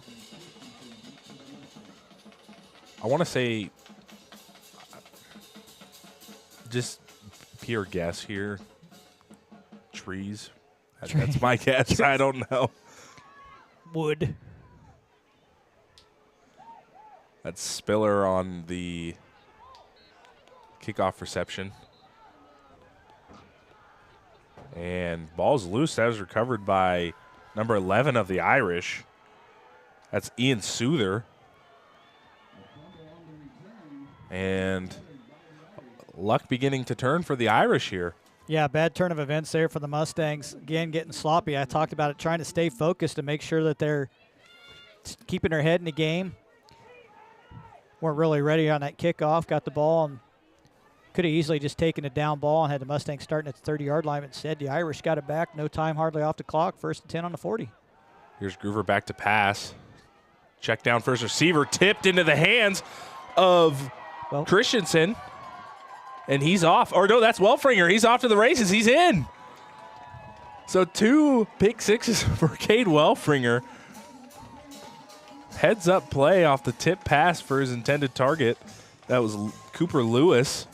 Cade Welfringer right there to scoop it up, and he takes it for 6. Yeah, so the Irish catch a break and immediately give it right back. So Mustangs caught a big break on that after turning the ball over on the kick return. Irish is in good field position on very first play, right off the hands, into Welfringer's hands. He wasn't going to be denied. He saw the end zone. He wanted to see a taste of what it was like to score. And I was getting ready to say on that offensive possession for the Irish, they got the ball back about 6.5 minutes left. They put up another 6 on the board. They're only down, 2 scores. So, but unfortunate turn of events, 32-6. Now your score. Dell extra point is good. 33-6 your new score. 6:28 remaining. And now you're ready for the cheesiest transition in the world. I am. Based off of that turnover, the original jack-o'-lanterns were made out of turnips. Total dad joke right there. That was good. I have to hold on to that one for later. Yeah. AJ Mills correctly said that on Facebook Live. Turnips were the original jack-o'-lanterns in Ireland. Of course, part of that, if you've been hearing us talk about our opponent tonight with the Chapman Fighting Irish, kind of an ode to them as well as the opponent. Yep. But my oldest daughter Alyssa's favorite season, the spooky season, for her it starts like July 1st. I think is when they can officially start celebrating spooky season. I usually try to hold off till after Labor Day myself, but Halloween coming up, It's like Tuesday night?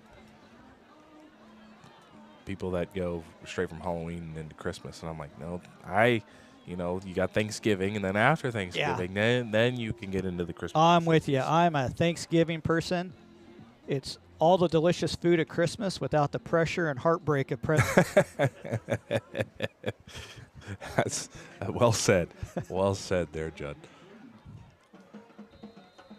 So, yeah, we may put Christmas lights up before Thanksgiving, but they're not getting turned on until after. I was shocked. I went into Walmart the other day to get some groceries, and they already had Christmas stuff out in the aisles.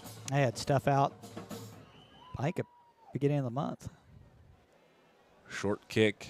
Takes a bounce at the 20. That's fielded by Miles of the Irish. Nowhere to go. And Irish offense will set up on the 20-yard line. 6:21 remaining here. So I hate to say it, we talked about maybe the Irish should pass more before the game started, but 2 attempts, 2 interceptions, 2 touchdowns. Maybe they just should keep running it to the outside edge, keep getting the ball to Lewis and Curtis on the outside edges, let them run off 30, 40 yards at a time. Here's Groover. Fires. Passes tipped. Intercepted by Venduska. He's off to the races. He gets a block from Faith. He's off to the edge. A touchdown, Dagan Venduska. Back-to-back takeaways for the Mustangs.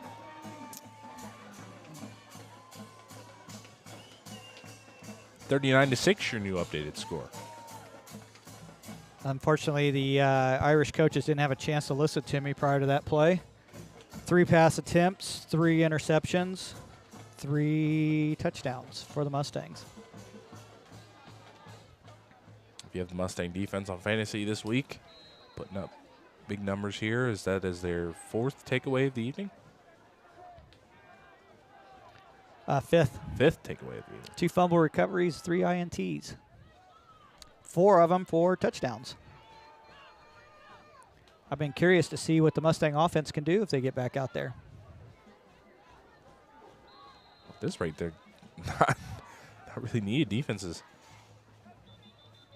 Timeout taken by the Mustangs as once again special teams players forget who plays special teams, getting on the field a little bit late. Maybe one of the players was shaken up a little bit. But This Breaking the Action is brought to you by Roach Media Group, your local friendly professional photographer. Honing their craft through years of wedding, portrait, and headshot photography in St. George, Wamego, and Manhattan area, they are now also your local area expert in real estate photography and videography. Ask about the drone and 360 view camera tours when you reach out to them today at roachmediagroup.com. That's ROCHE mediagroup.com.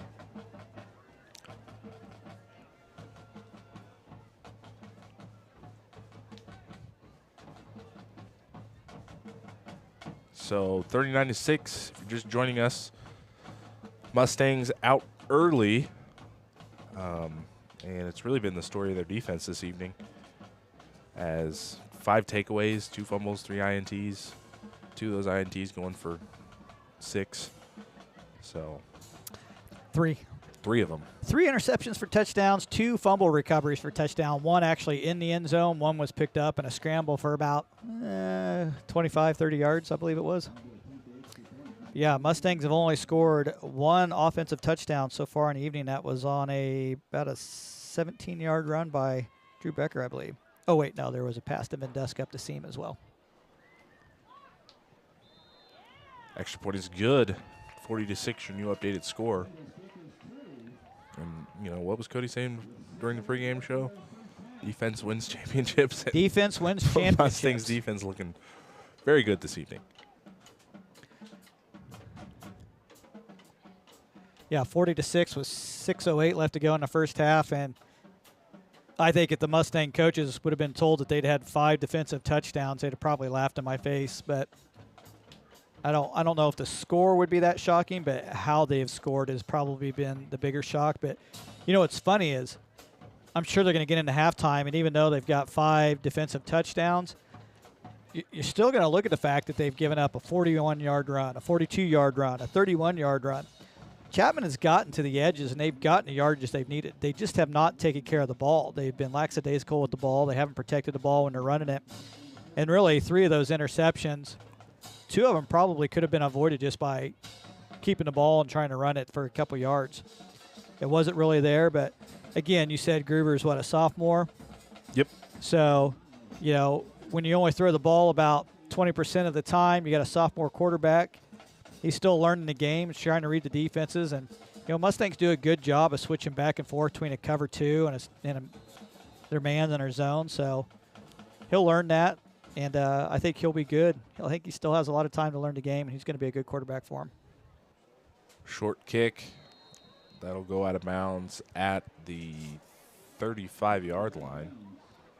I think that's a start at the 40 in high school. Yeah.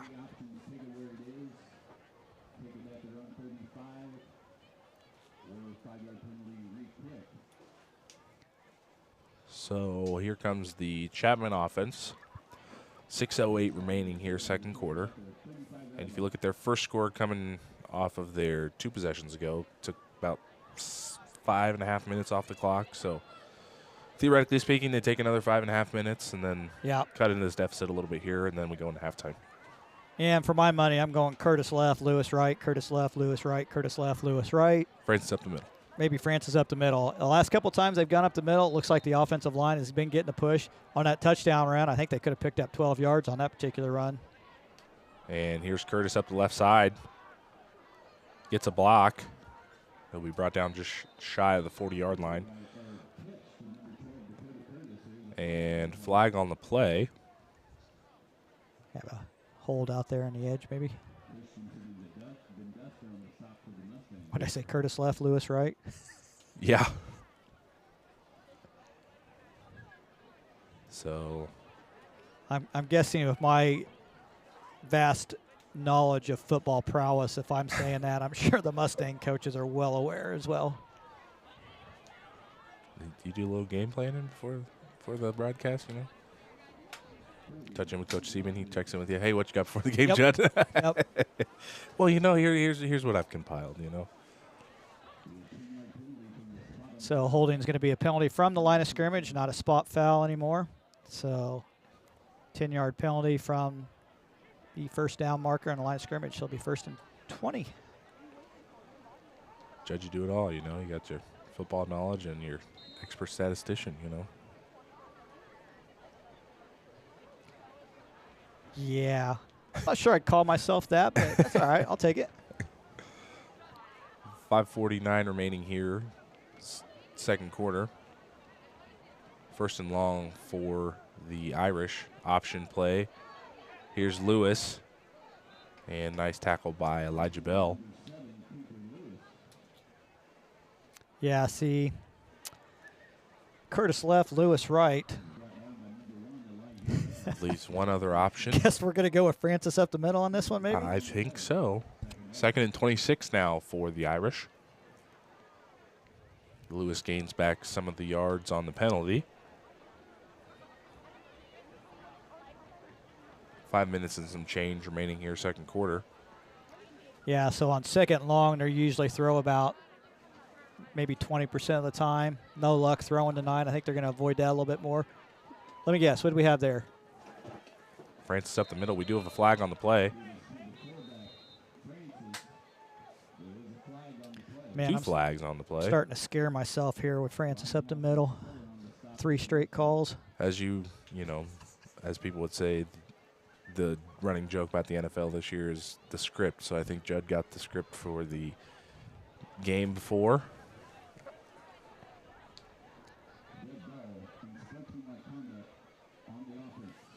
So both of those on the offense, and that'll back them up again. 2nd and forever now for the Irish. Yeah, it makes it real hard to kind of get forward momentum going when you continue to make mistakes like that. I know it's got to be frustrating for the Chapman coaches. Trying to keep his team going, try to keep them in this, keep them focused. They know they can run the ball at times. They just got to catch the Mustangs off guard. But, again, they're like you said, they're looking at it 2nd and 32 at this point in time. I'm not sure they've got a play in their playbook to even deal with this. So I think their first goal is going to just try to pick up about 5 to 10 yards on this one play right here. And give is to Francis up the middle. Host of Mustangs in on the tackle. He may have picked up about 5 on that. And, 2 drives ago for the Irish. Had big runs by Curtis up that left side. But there's positives, even though, they're down 34 points, there's still positives to be taken away on how they played offensively in the first quarter, or first half. Yeah, I mean, you got to dig for them, but they're there. Like you said, they had 3 big run plays. Really, the big thing is special teams has really kind of shot them right in the foot right now as well. There are times it's good to just go ahead and take the ball, take the down. And here's Curtis. Nice run there on 3rd down. I'll bring up 4th and short now for the Irish.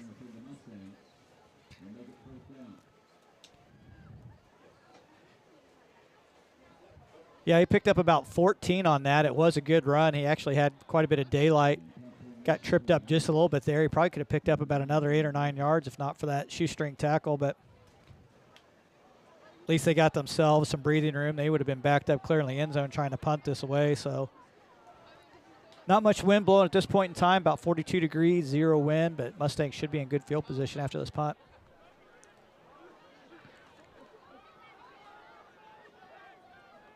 Fair catch called by Vendeska. Bobbles it at the 35-yard line. Chapman gets it. And Chapman gets the ball back. One of the things I was going to say on that last run by Curtis to gain some of the yardage back on third down is two big things are happening on that sweep that they're running. The two pulling guards are getting two key blocks. They're getting the edge rusher that's turning it backside in, and then they're getting the linebacker that's there to make the play. So 2:41 remaining. Yeah, a fumble on a kickoff return and a fumble on a punt return is not going to make any special team coach happy. I'm sure Coach O will have something to say about that at halftime. And give us to Curtis up the left side. Still on his feet. And he'll be pushed out of bounds past the first down marker. That was Cade Welfringer.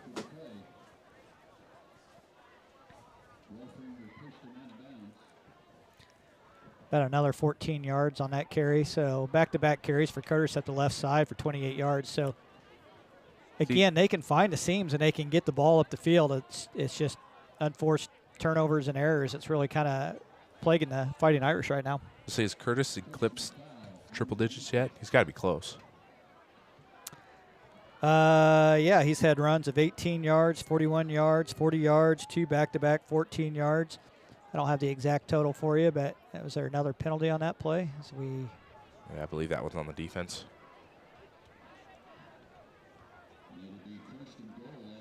Sorry, I was looking down. First and goal for the Irish. Ball on the 10-yard line.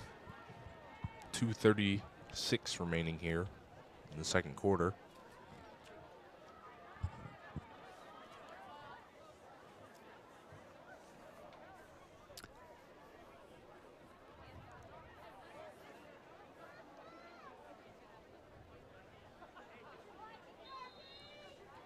And here we go. I'm going to go Lewis Wright. Here it is, Lewis up the right side. Well defended by the Mustangs. Vendeska, Bell, and Christensen on the stop.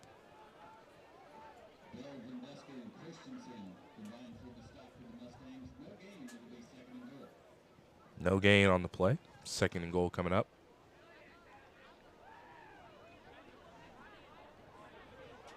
Irish offense really eating at that clock here. 2 minutes to play here, second quarter.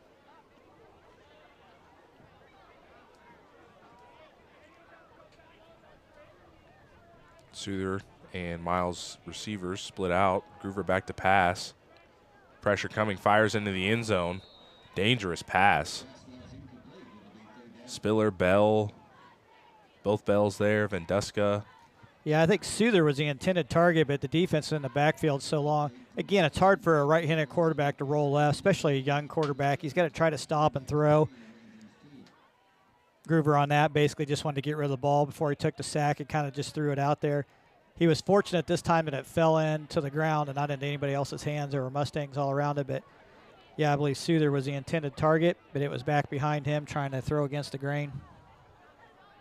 Bring up third and goal now for the Irish. Split receivers either side. See what Francis up the middle can do here. And option, give us to Curtis. Sheds one tackler, and Zion Bell's there to make the stop. I think the first option would have got him more yards. I actually think Francis would have picked up more, but good job by the Mustang defense stringing that out. See if Chapman elects to try to put some points up on the board or if they go for it on fourth down. And Rock Creek takes a timeout. This timeout is brought to you by Backroads Broadcasting. Backroads Broadcasting is working harder than ever to bring the action home to you. If you are looking for a live broadcast of your future event or interested in it being a sponsor, contact or give us a shout at climing@brbc.live. If you enjoy our free production and would like to help, you can always donate to the stream with cash at BRBCL or Venmo at BRBCL. We're just glad you joined us here this evening. Let us know where you're watching from. So fourth and goal now for the Irish. Judd, think they'll go for it here? Well, I mean, you're down 40-6. I don't know what harm there is in going for a touchdown here. 3 points doesn't really get you that much, but another touchdown before halftime, I think, would get you there. You know, the problem is it's a lot easier to defend once you get inside that red zone, and so Mustangs have been able to sniff out those options and be able to cut those off a little bit better. Irish have been struggling with the pass play, so do they have a 10-yard play in their book that they think they have? You know, we're seeing a different formation for them right here. 2 receivers to the right, 1 to the left.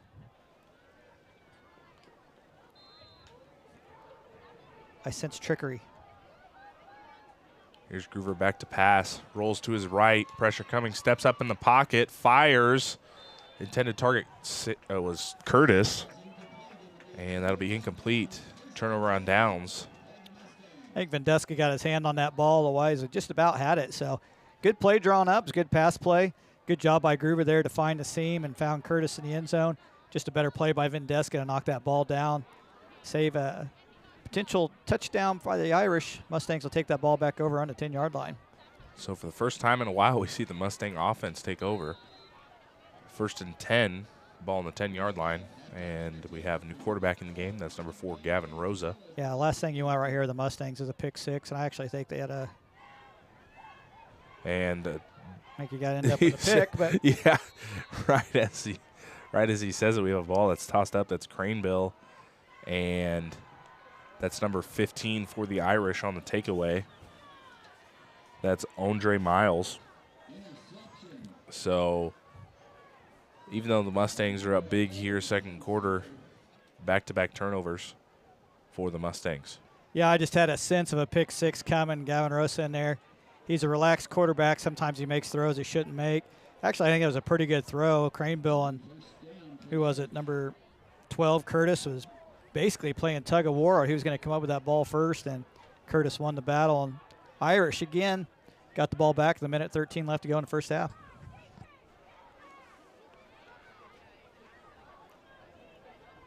See if they could capitalize on a little bit of luck that came their way. And, you know, Mustangs turning it back over 2 times, just kind of giving the Irish opportunities to score. And here's Souther up the left side.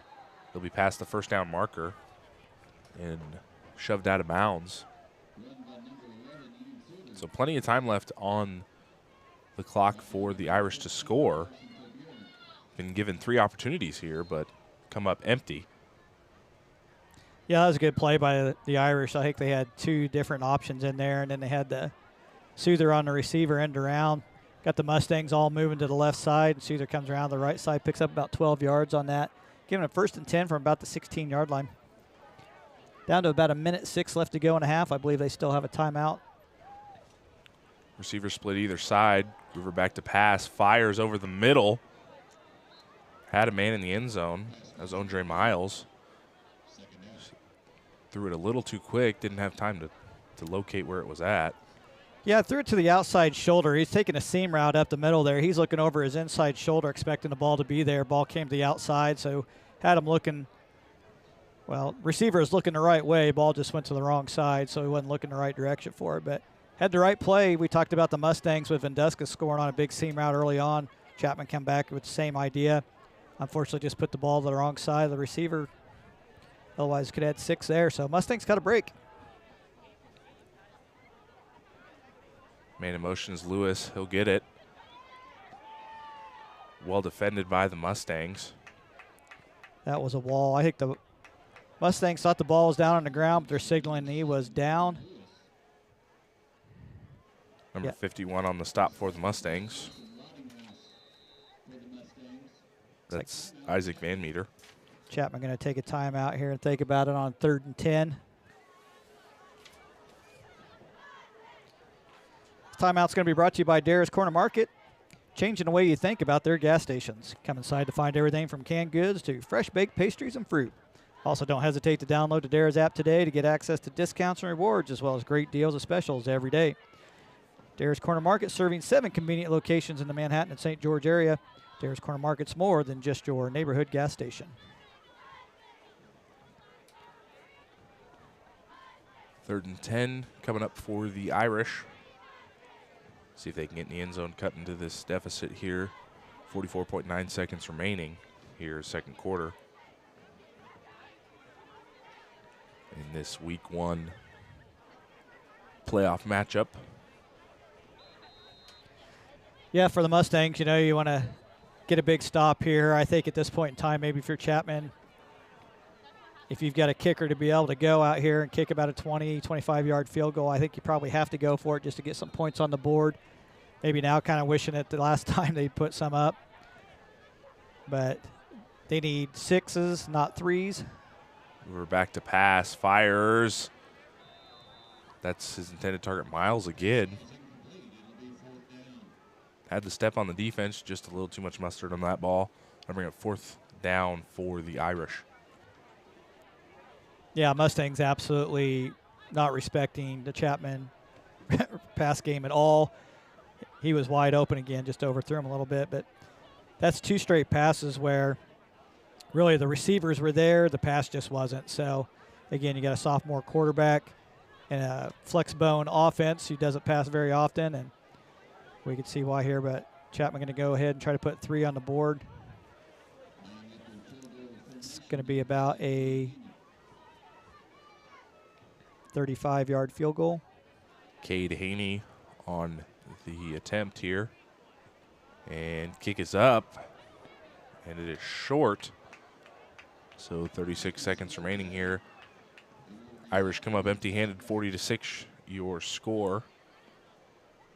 And we'll see the Mustang offense back on the field. Yeah, I think if you're the Mustangs, I don't know if you try to do anything at this point in time. I think I'd be okay with them just down on the ball. Coach Sieben doesn't want another turnover in his own end right now. Does not want to give the Irish another opportunity to score anything. Mustang defense came up big on that after the turnover.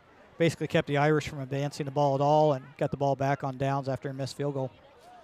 And if you look at the scoreboard, you know the Mustangs up big here going into halftime, but have been rather sloppy here as of late. Yeah, offensively they've been pretty sloppy. Defensively they've been pretty good. Kind of fell asleep on a few plays here and there. Here's a deep ball for Bell. Well defended by number 11 of the Irish. That's Ian Souther.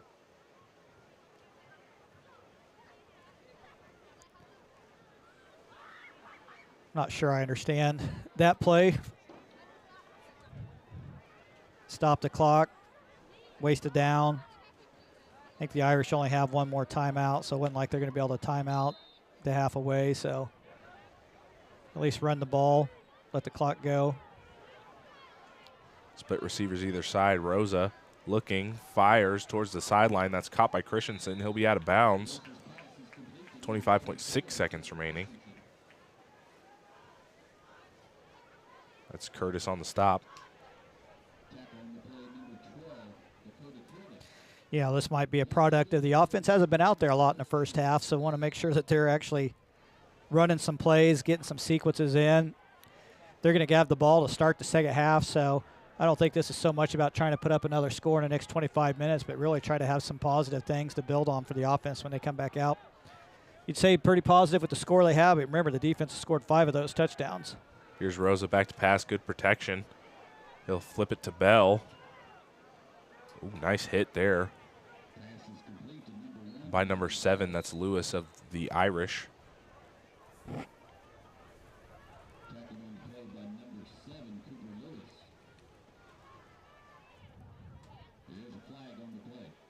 We'll have a flag on the play. Bell a little shaken up. Based off the Mustangs' reaction, I think that might be on them.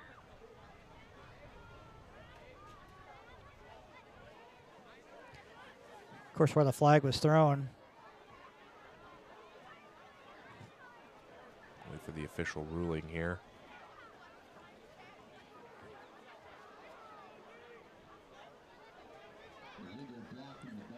Blocking the back on the Mustangs. Like I say, that play was downfield, so that block in the back had to happen by a receiver downfield that wasn't even really in the play. 10 yards downfield, and Bell was tackled 5 yards from the line of scrimmage. So empty backfield for Rosa.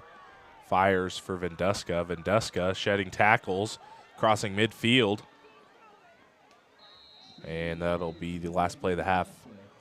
As we head into halftime, 40-6 your score. Don't go anywhere, folks. Second half action will be back on Backroads Broadcasting.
Centuries by Fall Out Boy, and closes out with I Knew You Were Trouble by Taylor Swift. We hope you enjoy Rock Creek on tour.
Welcome back to Backroad Broadcasting's presentation of high school football. Judd McCormick, Isaiah Dobbins here on the call this evening. Some scores from the Week 9, or Week 1 of the playoffs here. We have Frontenac and Girard 35-13 in the third. We have Wellsville and Perry Lecompton 34-0 in the third. Holton over Kansas City Bishop Ward 34-7 at half. Topeka Hayden over Baldwin 35-0 in the third. Santa Fe Trail versus Royal Valley 34-16 at halftime. Clay Center over Clearwater 49-0 at halftime. Heston and Marysville closely contested contest 13-10 at the end of the third. Cheney looking good over Colby 50-0. And we talked about this game during the pregame show. Andale and Higuiton. We were worried if Andale was not going to have that fire after the loss. They were, the kryptonite was Cheney, but they're looking good 38-0 in the third. Yeah, congratulations, Huguenin, for going 6-2 in the regular season, getting Andale the first round. So, unfortunately, Huguenin was a top 10, actually the 10th ranked team in the state of Kansas in 3A. Unfortunately, their two losses came to the number 1 and the number 2 in their division. So, ended up as a third in their division, got Andale, who is a number 2 in theirs in the first round. So that's also got to be tough playing Andale. Not only playing Andale by themselves, but playing them after a loss too. That's like Andy Reid after a bye week. Yeah. It's not good news. Yeah, so Hugueton ended up being, the third seed in the 8th district. So, yeah, tough break there. Got Andale first round, and Andale is not upset at all, winning right now 38-0. And I don't know if we read this comment during halftime or before. A little Chapman trivia. Chapman originally named Dickinson County Community High School. The high school was established in 1889 as the nation's first county high school. There you go. Very cool trivia. Thank you, AJ. Shouts out to you. More Chapman trivia. In 1898, Chapman played the Kansas State Aggies twice in a season. Both games ended in a 0-0 tie. Well, that is the exact opposite of an exciting game. That is. Now, if you want to, I'm sure it was an exciting game tonight out in western Kansas, an 8-man football. Hill City, Clifton, Clyde, that final score. I thought it was a basketball score. That's what you said. I had to look twice. 84-78. Clifton Clyde with the victory over the Hill City Ringnecks. 84-78. That is classic 8-man football right there. I tell you what. Or that reminds you, Grady, got arena football. Remember that was the thing? That's what that reminds me of. The only difference between 8-man football and arena football is you just got further to run in between. Other than that, it's pretty much the same. Of course, a lot less passing in 8-man football unless you grew up in the era of the Kensington Goldbugs, who had a record-setting quarterback in the late 80s, early 90s. I think he passed for something like 4,000 or 5,000 career yards. I don't want to give that away. That may be a trivia. Branded brain teaser? Yeah. Speaking of branded brain teaser. Should we throw the next one out there before we get going? I think we should. I mean, we got a good 50 seconds before festivities are underway. All right, another Halloween bandit brain teaser coming your way. I am now down to 50% correct on the bandit brain teasers. Not that, our viewers are tracking my progress, but how many pounds? How many pounds? That's pounds of candy corn are produced each year. Pounds is in a weight unit, not a London dollar. And I know people have a love-hate relationship with candy corn. I'm a big candy corn guy. Is it A, 35 million, B, 5 million, C, 15 million, or D, 50 million? That is a lot of candy corn. A pound is 1 pound too many of candy corn, in my opinion. I am a hater. You're not a big candy corn guy? Not a candy corn guy. If it doesn't have chocolate covering peanut butter, I don't want it. What about chocolate peanut butter covered candy corn? We could be onto something here, Judd. Yeah. We might have to write that down for later. I'm going to go with the biggest option. I think I'm going to go with D, 50 million. Short kick will be fielded by Christensen. And he'll be brought down shy of the 30-yard line. And it feels weird to say, but a rare outing for the Mustang offense here. Not seeing them in action very much tonight. It's been all defense as forms of points scored for the Mustangs. 11:55 here, third quarter. If you're just joining us, 40-6 your score. And big news for us on the Back Rows Broadcasting, as we will be hosting state cross country at the Wamego Country Club on NFHS tomorrow morning. Big run for Drew Becker here on first down, crossing the 50-yard line, runs into his own guy, and that'll be a big first down run for Drew Becker. Runs into Brandon Craneville. Tried to use him as a blocker there, but just got caught up with him. But a good run nonetheless for number 26, Drew Becker. That's all right. They're friends. They can accept that. There you go. Yeah, it was a good job trying to read the block downfield. That was probably one of the better runs that we've seen out of Becker in a few weeks. You know, he's been in close in the end zone, in for the touchdown. But, yeah, there we could see him. He actually hit the hole. We talked about it a few weeks ago, basically being sometimes too patient instead of just hitting the hole full speed. Well, he did it on that one, picked up some about 25 yards on the carry. Look at the call again, up the left side, bounces it outside, gets a block from Faith on the edge, crossing the 30 into 25, shoved out of bounds. Back-to-back big runs for Drew Becker. Yeah, flag on the field. Once again, Becker just getting the ball and going full speed. We'll see what the call is here, but Josh Wilson, the greatest offense is a great defense. That's well said.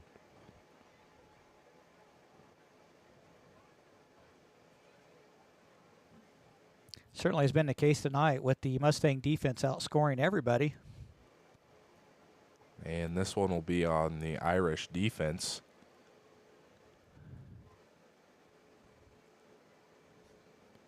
Maybe we'll get a signal here eventually. Yeah, that's what I was waiting on. First they got to talk it over first. First down on a penalty that hasn't actually been signaled yet, other than it's first down.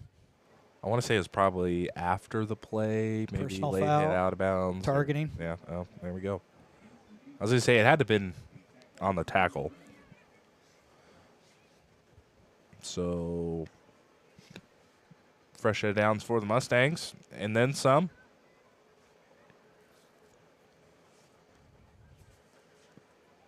I'll be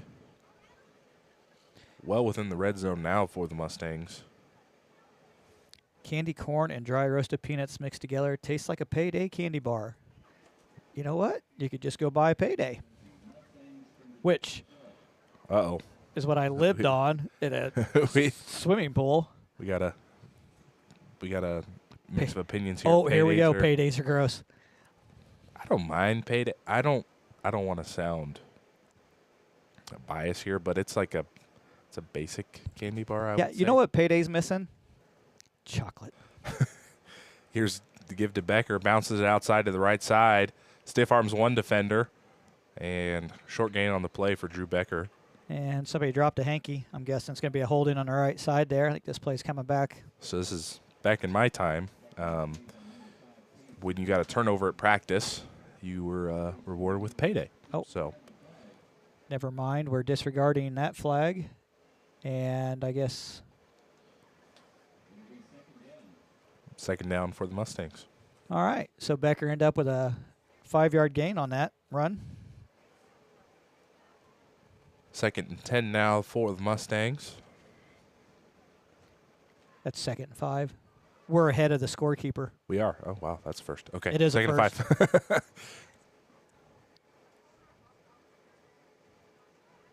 And give our quarterback keeper from McAlee. He'll be brought down by number 8 of the Irish. That is Ian Sayers on the stop. Yeah, that high snap. Lee did a good job just getting the ball and protecting it. Really, there was nothing he could do. Tried to hand it off to Becker, but by that point in time, the Irish in the backfield. So Lee just curled up on it and took a 5-yard loss. So, Josh, to answer your question, that was Coach Wilson back in the day. During practice, if you got a takeaway, you were rewarded with a Payday. It wasn't the big one. It was a little fun size, but still, nonetheless. When football started in August with 100-degree practices, a Payday after practice was icing on the cake. Who gave you that? Our defensive coordinator at the time, our defensive coach. Who just happens to have the Joe same Wilson. last. Well, Josh, are you related? Were you aware of it? Here's the pitch to Becker. It is he in for the he is touchdown. in. There we go. All he does is score touchdowns. That's right, you are. 15-yarder. So 46-6, your new updated score for the Mustangs.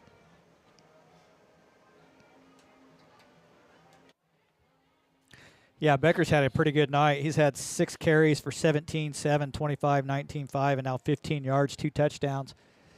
So hasn't had a lot of opportunities in the offense. They've only had about 8 runs and about 7 pass plays. And Defense pretty much been doing the work for him. I'll say it once and say it again. Drew Becker, perfect fantasy running back. He may not get all the touches or the big yardages, but in the red zone, I mean, it's a 50-50 shot if he's going to get in there. And right now it's looking good. So 47-6, your new updated score, 9:26 remaining here, third quarter. And really kind of an odd offensive series for the Mustangs. Looks like they threw a single pass on that series. I think it was run, run, run, run, run. That's pretty unusual for a high-flying. That is. That is. Well, like I said before they took the field before that possession, I said it's kind of a rare occurrence. We haven't seen the offense on the field a lot. Looking at the scoreboard, you would think that would reflect it, but defense just playing well this evening.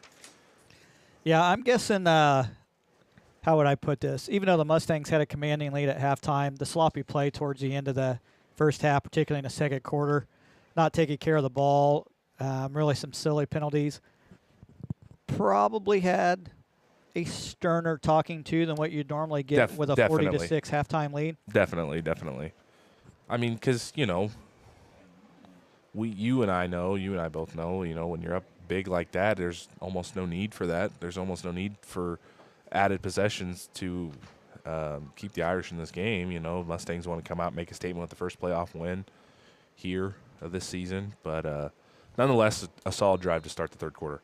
Yeah, and I think the key thing is it's really, really hard to keep these high school kids focused when they get a lead like that. And they lose focus. And unfortunately, in this game and on this field, it's too easy to get hurt. You let your guard down or you start messing around a little bit, and that's the last thing coaches want. Yeah, they want a nice, easy victory, but more importantly, they want to make sure that they're getting out of here healthy and ready to go for next week. Most likely going to be against Wichita Collegiate there, so you certainly don't want any silly injuries just because somebody's, not paying attention or kind of messing around on the field. And Josh Wilson says, distant relative, but never had that when he coached us. So I guess, Josh, next time you see him at the family reunion, you'll have to take that up with him. So where's my payday? Yeah, you owe me. I'm backed it. I charge interest too on that. So 1st and 10 now for the Irish. 3-back set. Curtis in motion. Give us to Francis up the middle. He'll be brought down by Mason Faith of the Mustangs.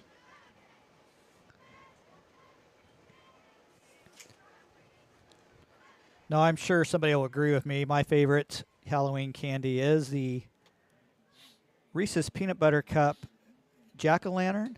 I feel like the Jack-O-Lantern, the Christmas tree, the Easter egg, and the Valentine's Day heart is the perfect combination ratio of chocolate to peanut butter. Is it better than the regular Reese's Peanut Butter far Cup? better than a regular peanut butter cup. Interesting. Here's Lewis up the left side. Nice cut there. Initially brought down by number 1, Elijah Bell.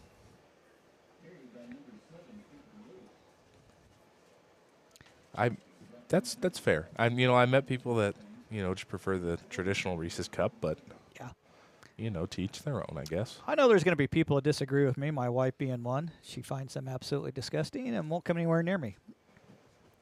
So, peanut butter cups. That's like my my grandpa. He likes chocolate. He likes peanut butter, but when they are mixed together, can't have it. So we like to play pranks on him where we get like a Reese's peanut butter cup, and we're like, this is really good. But then you tell him it's peanut butter and chocolate together, and he hates it. So that's like having a peanut butter toast and jelly toast, but actually having a sandwich. Give his up the middle to Francis. Stop by a host of Mustangs on the play.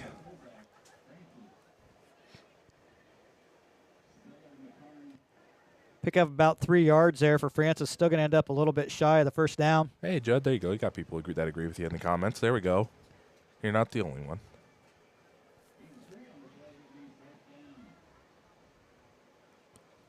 Fourth down and 4 for the Irish.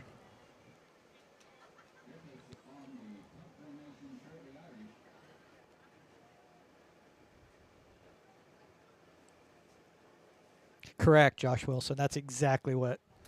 Don't buy Halloween candy unless you want to eat the leftovers. That's true. I did feel bad last year, so my wife and I have been in our house now for 2 going on 3 years, and we're in a neighborhood where there are a lot of trick-or-treaters, and we did not buy any Halloween candy last year, so we had to hand out fruit snacks and granola bars last year.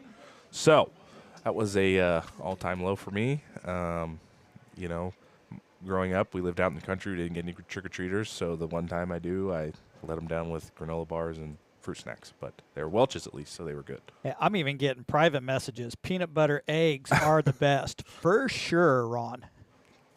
They are, by and away, the best. Yeah, you get more bang for your buck that way, too, because they're bigger than the traditional cup. Yeah, and I can tell you, if you're like me and the people that love those, they'll go to the store and they'll buy them and they'll hide them so none of their kids or anybody else can find them because they do not want to share the creme de la creme of the peanut butter cup egg. Here's Lee back to pass, pocket collapsing, rolls to his right, hit as he throws, finds Craneville at the sticks for the first down. Flag in the backfield, see what the call is here.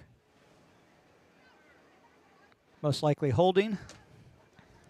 Shout out to A.J. Mills. Chapman native astronaut Joe Engel is the only astronaut to manually fly the space shuttle through re-entry and landing.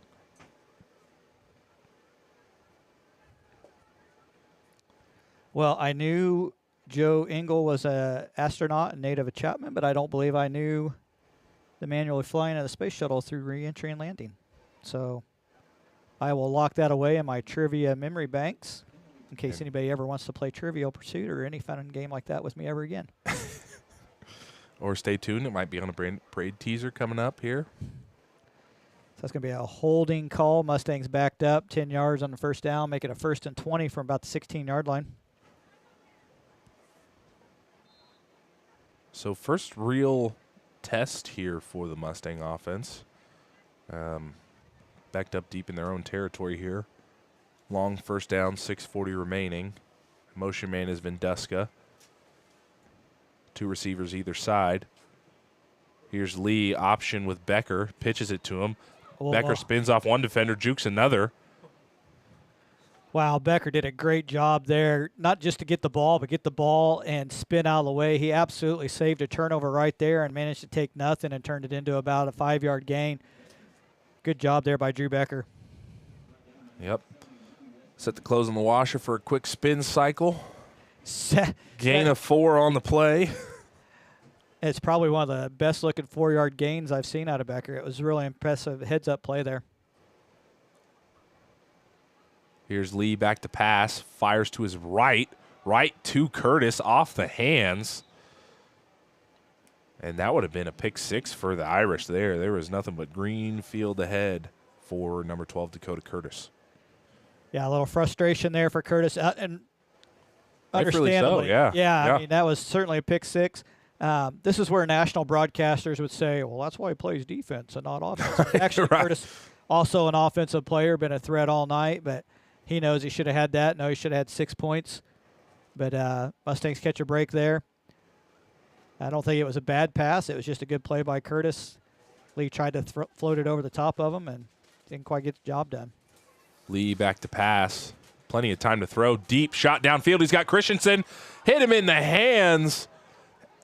And that was going all the way. There was nobody in sight. Flag on that play as well. Yeah, Christensen's going to be wishing he had that. I'm sure he is upset on that play as Curtis was by not having to pick on the last play. Looking over his shoulder. Actually, I think he kind of overran the ball. I think he thought it was going a little bit further. Got underneath of it, and I think the ball ended up hitting him right in the shoulder. Couldn't get his hands underneath and deflected off the shoulder pads and incomplete. But we do have a penalty back. We're going to have an illegal man downfield. That's going to be decline. That'll bring up, I believe, 4th and 16 for the Mustangs. They're going to bring out their punt team. So even if he'd have made the catch, that catch would have been coming back anyways.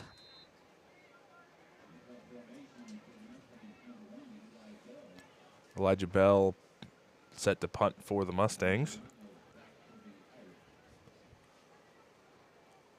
Andre Miles back deep for the Irish.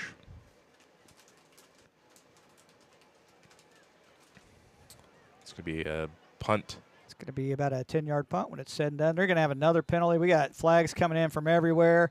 I think we're going to end up with a personal foul against Chapman. That may be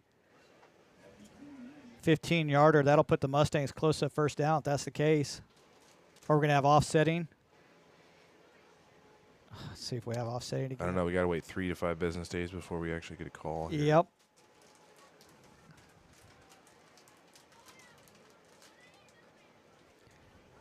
Not sure if this crew normally works together, or when they get into playoff mode, they bring in guys from different things. But sure seems to be a lot of talking back and forth, and sometimes disagreements on an actual penalty.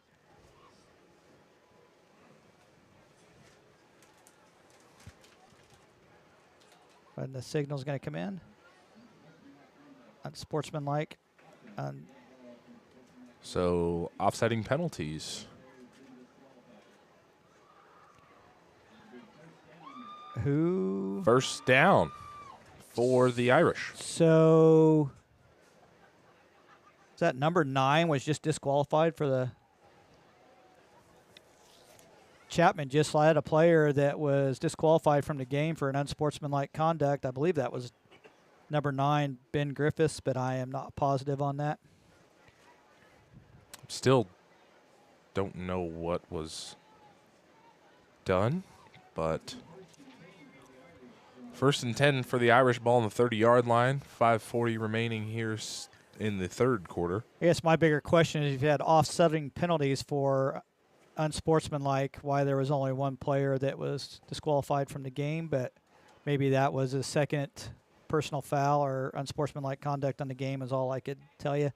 Since they don't really say the numbers, we don't know the numbers, that's what I have to assume at this point in time. So player 4, Chapman, has been disqualified. Not positive on the number on that, but turnover on downs, Chapman the first down, run up the middle. Nice run by Francis. And another Chapman trivia. So there was a family in Chapman that was on Extreme Home Makeover after the 2006 tornado. Makeover built a home as a military family. They no longer live in town, though. That's really cool. I do enjoy watching home improvement. I remember watching that particular one, and that was my first thought was of all the homes in Chapman that could have been rebuilt for people. It always makes you wonder why they pick the ones they pick. Unfortunate thing for Chapman back in 2006 when the actual 5, I think, is when the tornado actually hit. Was it not, AJ? And it was like a year later or 2 years later when they did trying to remember. I know that same night is actually the night that Manhattan was hit by a tornado as well. It went right over where I was actually sheltering. We decided to drive a half a mile from our home to shelter in the basement, and the tornado went over the house we were in and didn't go anywhere near where we were living. Lewis, man in motion. He'll get the call up the right side. And he'll be brought down by number 35, Cooper Sieben, on the stop. Well defended there. It's going to be close to a first down. See where they spot it. 4 minutes remaining here, third quarter. Did we give the answer to our brain teaser? We have not given the answer to the brain teaser. How many pounds of candy corn are made in a given year? And I believe I said 50 million, which is the biggest number because, let's be honest here, I mean, that's like that's a Halloween staple. Yeah, it was A, 35 million pounds, 5 million pounds, 15 million pounds, or 50 million pounds.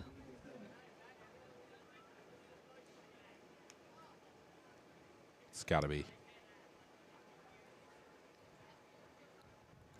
First and 10 for the Irish. And give is to Curtis. Spins off one defender.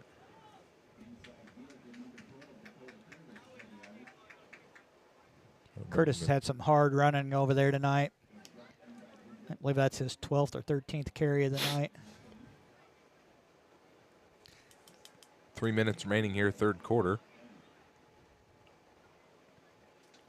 Josh Wilson says A, he thinks it's 35 million pounds. It's got to be 50. I don't know, because that's like the number one Halloween candy, unless it's I got it, unless I got it wrong. Tell you what, we'll give the answer right after this play. That's my little cue for Cody over there to cue it up. Option here.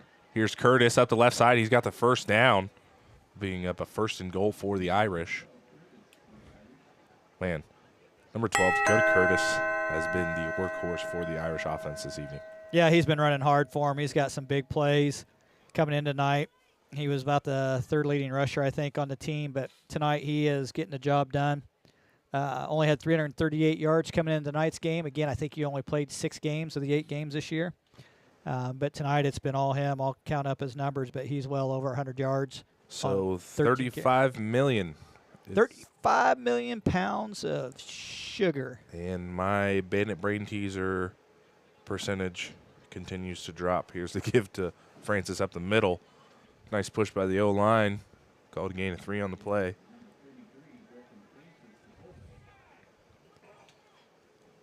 That's still a lot of candy corn. That is a ton of candy corn. And the best part is I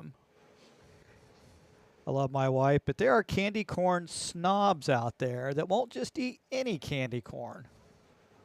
No. There's more than one type of candy corn? It's got to be a certain brand of candy corn. And I believe that brand is, I'm going to say Brock's. Yeah, I think I'm getting a shake from Cody Roach over there. Apparently Brock's candy corn. That's a positive. Here's the give up the left side to Curtis. But I can't say much. I'm sure my wife has seen my reaction to the Palmer candy peanut butter cups that my grandmother used to give me, and I just stared at them like, these aren't Reese's. What are we doing here? See, you get those kind of candy corn snobs, and then you get the people that have, the Halloween mix, and then they just eat all of the candy corn out of the mix, which is probably a good thing for some people. But for me, I like to get the variety in the mix. But after that, when all the candy corn is gone, it's just like, what are we doing? Isaiah prefers the trail mix of candy to stay all mixed together. That's right. The flavor explosion. That's right. 3rd and 7, 50 seconds left to go in the 3rd quarter.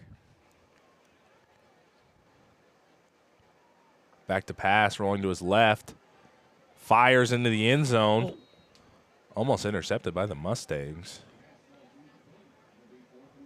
That'll be 4th and goal now for the Irish.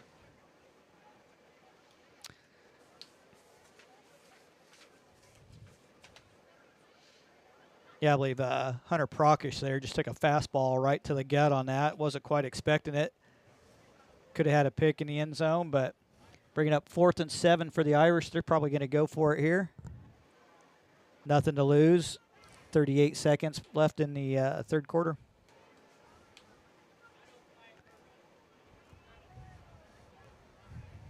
Ball on the 7. I believe the running clock starts with a 45-point lead, so no current Halfback leader. pass.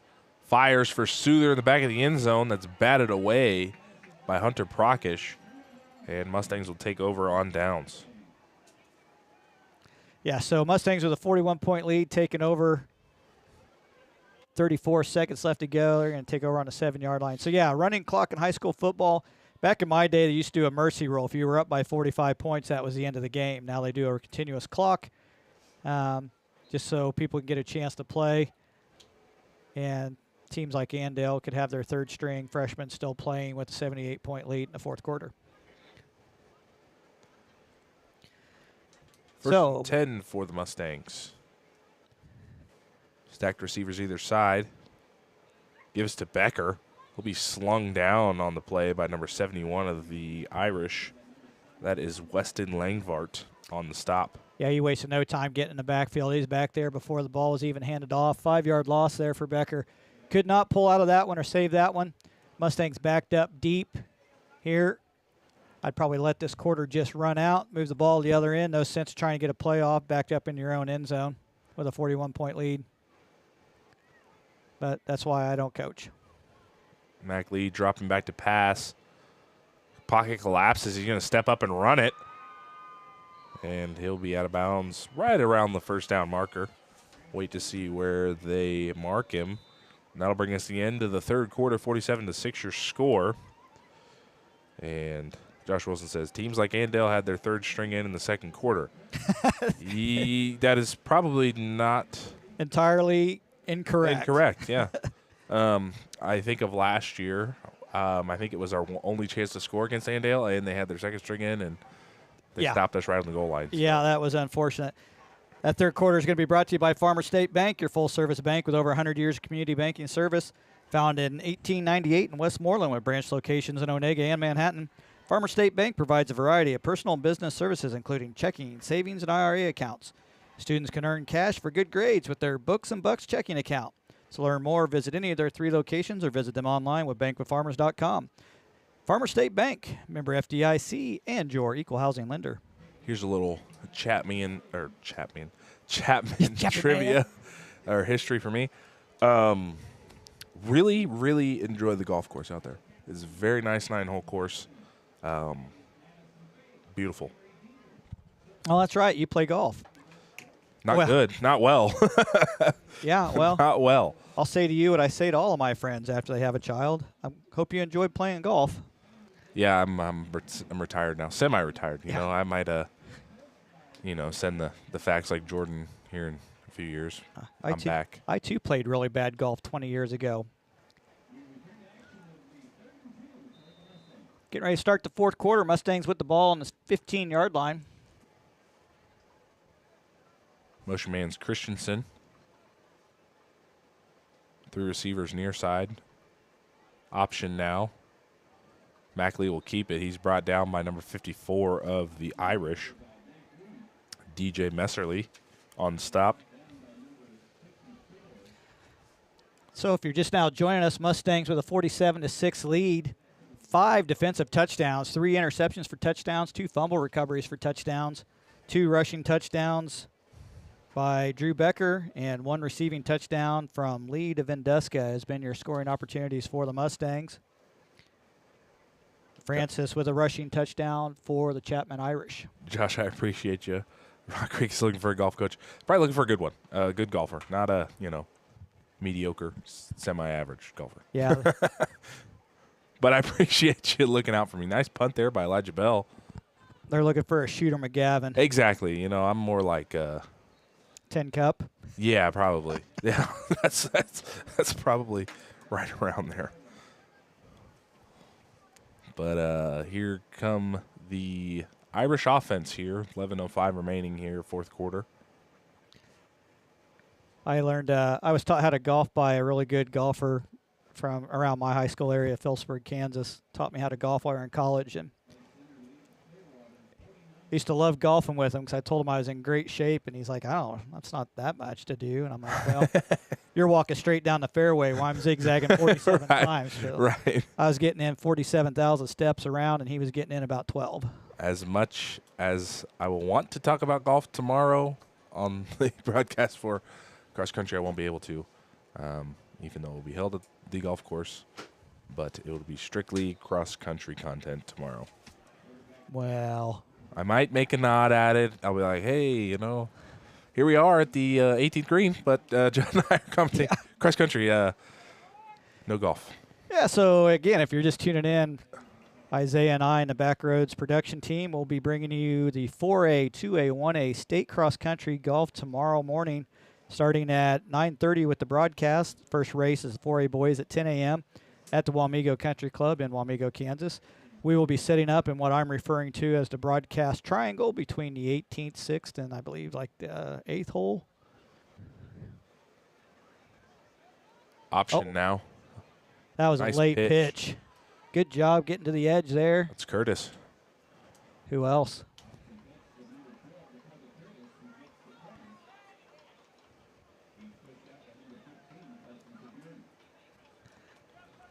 +15 carries for Curtis tonight, well over 140 yards. He is the one key player for the Chapman that keeps working hard, been keep getting that ball. Seems like mostly going to his left, too. They found a weakness over there in the Mustang defense that they're able to get their option going. And to add on to that, Dakota Curtis being the textbook runner there, not trying to do too much dancing around. He's just running hard, running downhill. Here's Francis on the carry. Will be brought down short of the first down marker. Yeah, we were talking about Andale earlier, and Josh mentioned that their winning streak came to an end at 56 games. I think if you check that, I think they actually got 58 games. But, yeah, still impressive. So the record's still held by the Smith Center Redmen from, I think, somewhere around 2001, 2007 with 70, I think it's 77 straight wins. 2 impressive records. I mean, Very impressive.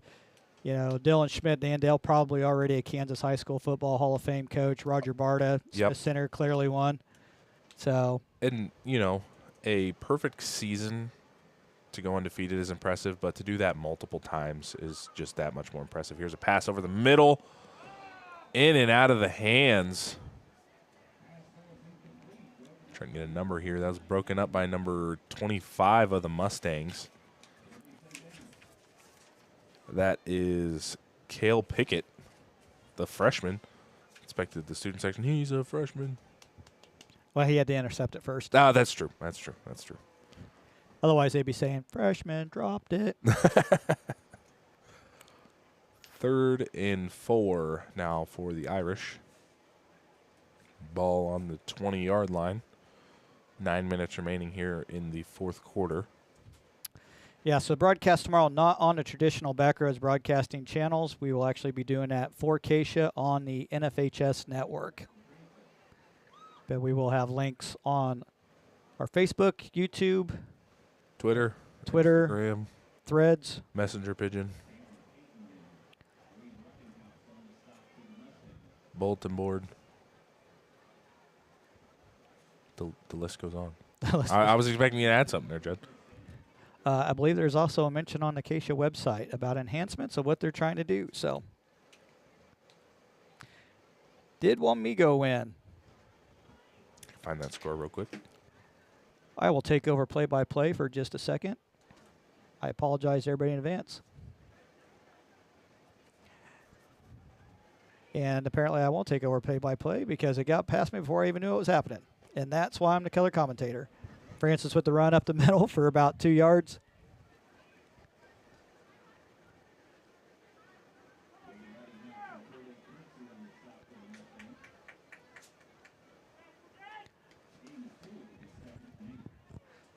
Mustangs getting most of their starters back out on the field on the defensive side.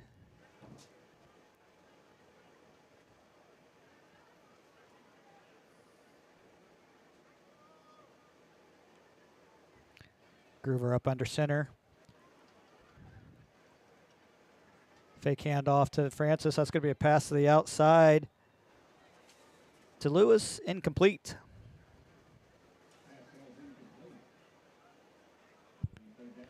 It's going to bring up 3rd and 9 for the Irish on the Mustang 14-yard line. Mustangs still leading 47-6, 7:48 left to go in the 4th quarter. So I have a halftime score, Wamego 50, El Dorado 0. So Ooh, looking good. That's a close one. That will be a continuous clock in the second half. And boy, let me tell you, those continuous clocks fly by. They do. Last week's game or Hiawatha, that game. That game flew. It's always the second half. Like Yeah. the first half is, you know, you're getting your bearings and the time seems like it's not so fast. Here's Groover on the quarterback keeper. But man, second half always flies by, it feels like. Whether close game or, you know, running clock, but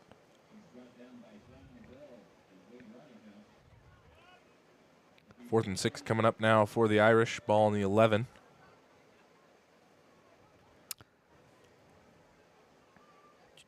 Just trying to pull up some other scores from around the areas people were asking. Cheney went ahead, won that game against Colby 50-0, as we reported earlier.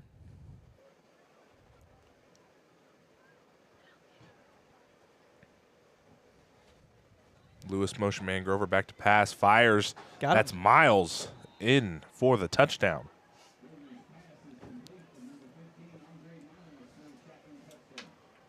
(47-12), your new updated score. Keelan Groover finds Andre Miles for the touchdown. Hits him on about the 5-yard out route. It's good for 6. Let's see, Frontenac 42, Girard 14 in the 4th quarter. Wamego 58, El Dorado 14 now in the 4th quarter. Holcomb over Pratt 28-14. Manhattan beating Southeast 69-14 tonight. Heston beats Marysville 20-17. That's a much closer game than I expected. Heston down a little bit this year. Marysville put up a heck of a fight. Curtis, the motion man, well defended by Wellfringer. 2-point conversion, no good. Derby 56-7 over Topeka High.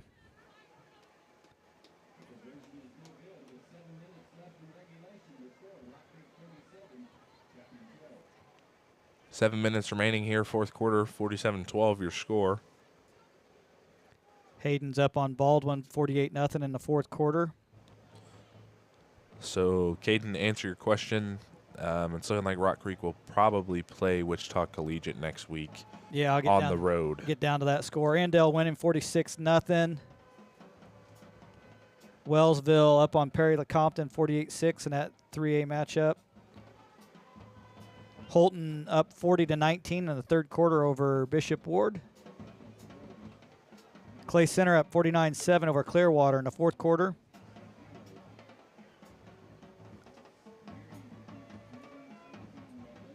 Let's see what else we got. Junction City 27, Heights 18, fourth quarter.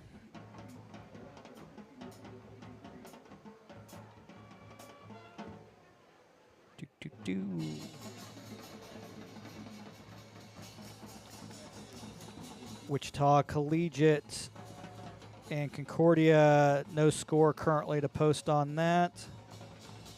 I'll try to find that score for you to see exactly what's happening.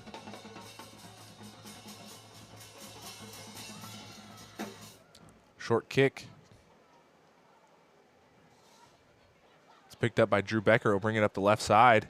Still on his feet. He's got room to work with, crossing the 30, 35-40. And he's going to get a personal foul right there. That's going to be a 15-yard penalty. Late hit out of bounds. Becker ran into his own man on the sideline. He's down. I believe that's going to be on number 22, personal foul. You see Becker up. He was good 2 steps out of bounds on that. Actually kind of saw that one coming from the very beginning. It looked like he was planning on hitting him regardless of how far out of bounds he was. That's unfortunate. Hopefully Becker's okay, but not a play that as a coach you want to see happen.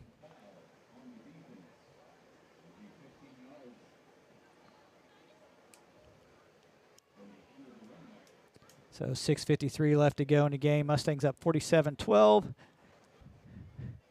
Has been kind of a little chippy at times out there. There's been a lot of personal fouls tonight. It's unfortunate at the high school level, but I think that's at least our 7th personal or unsportsmanlike penalty we've had in the game. Normally I don't track those, but after we got to about 5, I was kind of wondering how many we were going to have tonight. Empty backfield now for Lee. Quarterback keeper. He's got room up the left side. Well past the first down marker. Still on his feet, crossing the 20. 15, 10. Nice run there by quarterback Mac Lee of the Mustangs.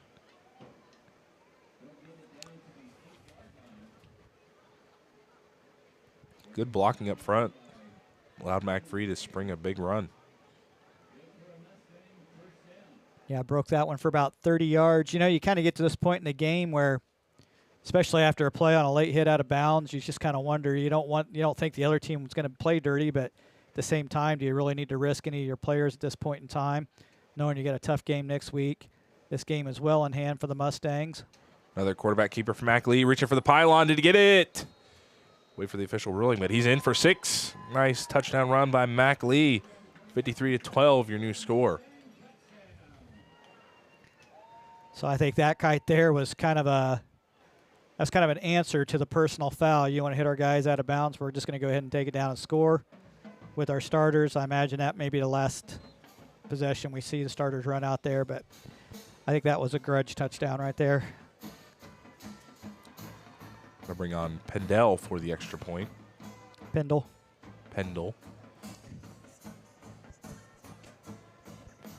It's just so much tomato, you know. I mean, Jack-o'-lantern. Got to attribute our viewers to. They usually keep me on my toes about pronunciations of names. Extra point is good. Yeah, probably going to be glad that we will not have interaction tomorrow, as there are 684 runners running at the Wamego Country Club. I imagine the odds of getting the name wrong, it's 100%. Now, as far as how many names we mispronounce, I would probably take the over on that. I don't know. It's looking like a spicy money line there. So, Well, I will say I have spent a lot of time this week on the internet with the pronounced name there you go. and running through some that I had no clue about. So hopefully we'll be a little bit better about that. But, yeah, 115 schools, I believe, across the six races, the boys and girls, 4A, 2A, 1A. But, yeah, something like 684 runners. So it'll be something new for us. And for those of you that are looking towards tomorrow, we want to say that it's all going to be nice weather, but we're going to be in for a little bit of a cold one tomorrow. It's supposed to get down to the 30s tonight, and then not warming up much for the race tomorrow. Yeah, so speaking of runners, I see the girls' triumvirate cross country of the Nippert families. Mom just signed on. Thanks for joining us, Anna. Hopefully the girls are ready to go for tomorrow. If I remember right, I believe one. I'm going to get to which one. Probably going to get it wrong, but I believe one of the twins was one of the top 10 qualifiers of all regionals. So, and then the senior Kira Nippert is qualified for 4 straight state cross countries. Freshman qualified for 3A, and the last 3 years qualified for 4A. So congratulations to Kira Nippert on 4 straight seasons of state cross country. It's an impressive feat. I can tell you not very many people have the pleasure of accomplishing that task for 4 straight years. 1st and 10, ball in the 30 for the Irish.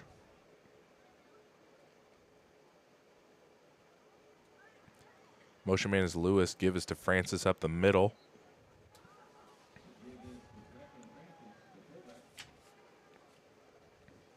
I don't know what that word is, Josh. Onomatopoeia. Is that how that's pronounced? Onomatopoeia. I don't think it's how it's pronounced, but not to discredit Josh in the comment section, but I don't think it's spelled right. But I got what he was saying. I was picking up what he was putting down. I was just hoping I wasn't saying a word that should be bleeped somewhere. We'll let it out and post. It's all right. Yeah, we'll do it out. Cody Roach over there typing away. Go to commercial. Here's a nice run up the right side for Francis, the fullback. Pick up about 17 yards.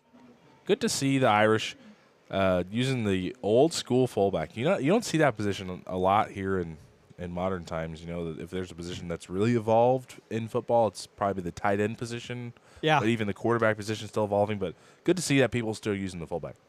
Or you have a hybrid like K-State with Sennett, where he's considered a fullback but plays tight end, plays wide out. But I remember at the beginning of the season, I asked one of the Rock Creek players, I was like, you know why a quarterback's a quarterback, and you know why a tailback's a tailback, and a halfback's a halfback, but why is the fullback a fullback, but he's in front of the halfback?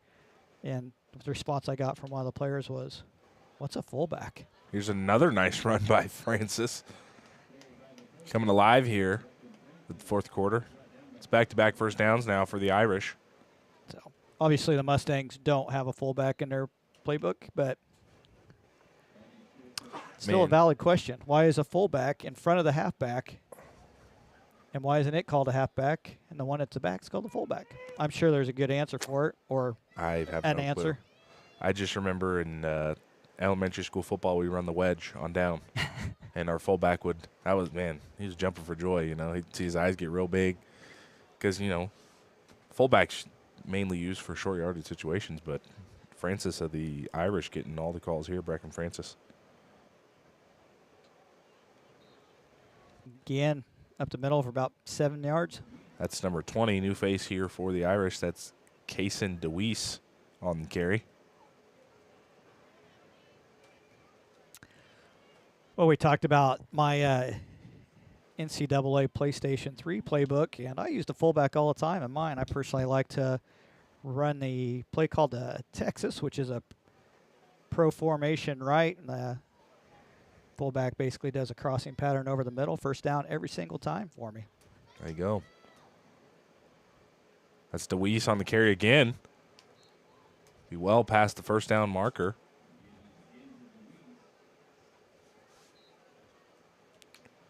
.330 remaining here, fourth quarter.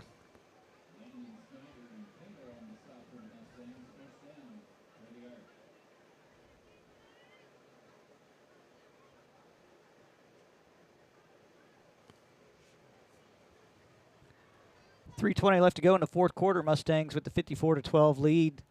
Irish 1st and 10 on the 13-yard line. Here's DeWeese on the carry again. This time well defended by the Mustang defense. That'll be number 50 on the stop for the Mustangs. That is Grady Castleman.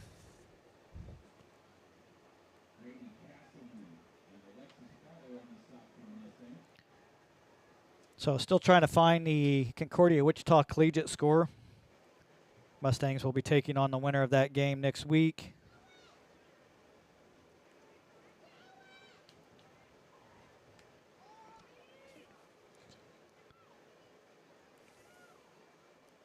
Second and 8 now for the Irish. Give us to Lewis up the right side. Stays in bounds. Good tiptoe along the sideline. Pick up the first down. He'll pick up the first down, just be short of the touchdown. Mark him a few yards short. First and goal now for the Irish.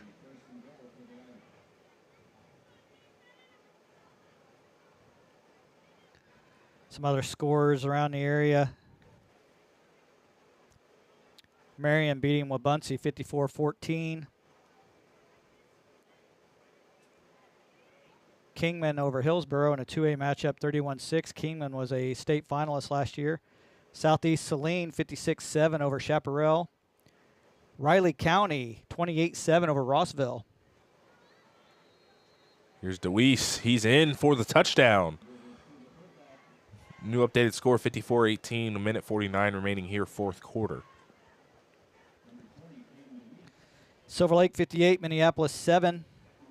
We said earlier, Andale 46, Hugoton 0. And a fact for all the viewers out there, as we're seeing some new faces, some underclassmen coming in for both teams.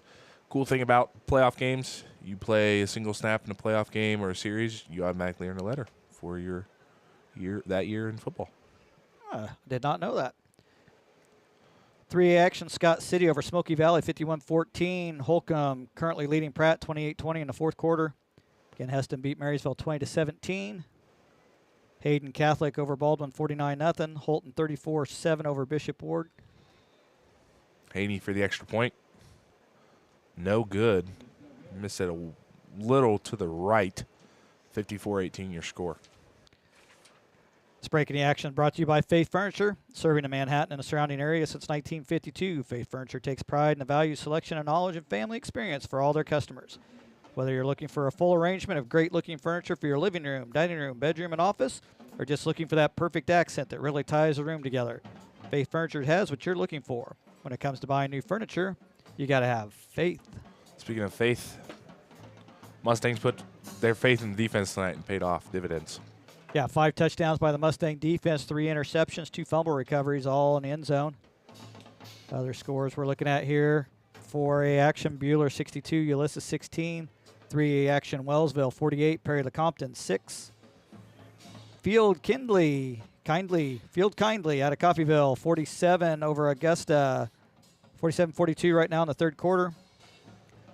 Wellington over Circle in the fourth quarter, 41-34. It looks like the Wamego El Dorado game has gone final, 58-14 Wamego. And Wamego, state finals last year too, looking to build on that good season as well. Yeah, always going to be tough with Bishop Miege and the 4A. Yep. That school seems to be good and everything. That man, Bishop Miege and Andale, they just know how to win. I think that's the only summarization I can say there is. Parsons 20, Iola 0. That's the final. Frontenac 42, Girard 20, final. McPherson 21, Mulvane 0. That's at halftime. Short kick. Ball's Bobbled. around. And I believe that's going to go back to the Irish. I think that's Chapman ball. Somebody just lost a letter. Nah, I'm just kidding.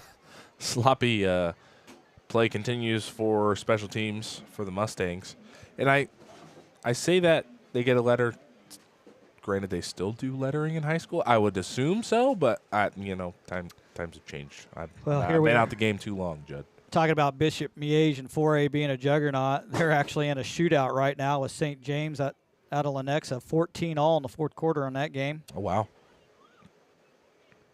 And that is the updates I have for right now. As much as I wish we could, get a replay up in here, I wish we could get we'll send it over to that coverage team just to kind of see how things were looking. That'd be cool. But, it would require a lot of things. Yeah.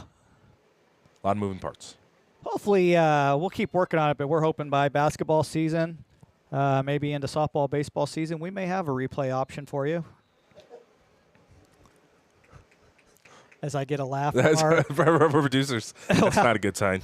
Okay. I say, that's cute. They can get a replay button. I apparently have reached a stage of broadcasting with the, it'd be nice.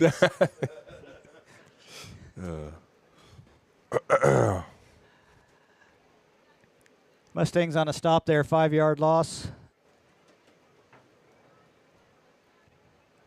1st and 15 now for the Irish offense. Seen a lot of new faces on the field now for both teams. Motion man is Lewis, gives up the middle. Well defended by the front line of the Mustangs. It's DeWeese on the carry. Minute 30 remaining. Another big news, homecoming game for the Wildcats tomorrow as they take on Houston. Early game for a change here. I know they've had the evening games the past few weeks, but that'll kick off at 11. So during the cross country tomorrow, we might give a score update if we have time. Okay. If that's okay, I'll okay with Judd. Yeah, I'll see if I can work it into my 4.5-hour broadcast schedule, Isaiah. I'm not sure we'll have time to get a score in there. I don't know, Have to give up the middle. It's DeWeese again. Fairly active here in this fourth quarter. Touchdown already on the day. Yeah, so for all of you listening in, if you care to follow the 4A, 2A, 1A state cross country tomorrow, that will be broadcast on the NFHS network, but that will be produced by us here at Backroads Broadcasting. Shout out to the two Codys of our production team who will break down tonight's equipment, load it up, go to the golf course tonight, start setting up, and spend a toasty night on the ground at the Walmigo Country Club. I believe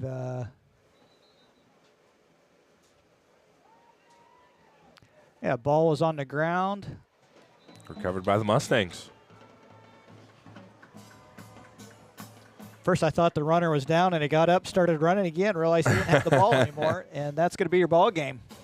So, 54-18, your final score here in Flush, America, as season for the Irish comes to a close, as the Mustangs will likely be taking on Wichita Collegiate as they make the drive down there. But overall, great showing from the Mustangs, both teams. A defensive explosion for the Mustangs that ultimately propelled them to victory. Yeah, some sloppy plays on the offensive side, special teams particularly, but the defense answered the bell tonight with 5 defensive touchdowns. So you always like to say if you had the Mustang defense on your fantasy team, you scored big time tonight. 3 interceptions for touchdowns, 2 fumble recoveries for touchdowns, nearly 2 or 3 other interceptions on the night. But that first round game is in the books. Mustangs winning 54-18. Again, most likely taking on Wichita Collegiate at Wichita Collegiate next week. Do not have a final on that yet, but that is most likely going to happen. Still undecided right now whether Rock Creek will have, or Backroads Broadcasting will have that game for you. We'll look to see what the availability is for us to travel to Wichita Collegiate, but just in case we can't, we will go ahead and sign off for our final regular season game tonight. This has been another edition of Backroads Broadcasting here at The Rock. We want to thank all of our viewers for joining us this evening and all season long. Thank you to our sponsors, Faith Furniture, Darrah's Corner Market, and Farmers State Bank. Because of their support, Backroads Broadcasting was able to keep these broadcasts free live and bringing the action home to you. Shout out to Cody Liming for his camera and video graphics production, and Cody Roach for his technical expertise with programming and production. A shout out to Shanna Schmidt and her class of journalism students that joined us in helping the production this evening. Lindsey Trent, Kendall Crane, Nate Bortnick, Emma Pettinger. This could be, may not be, but might be our final broadcast of the Rock Creek football season. Backroads team will produce an NFHS network stream for tomorrow's state cross country, so you can find us there.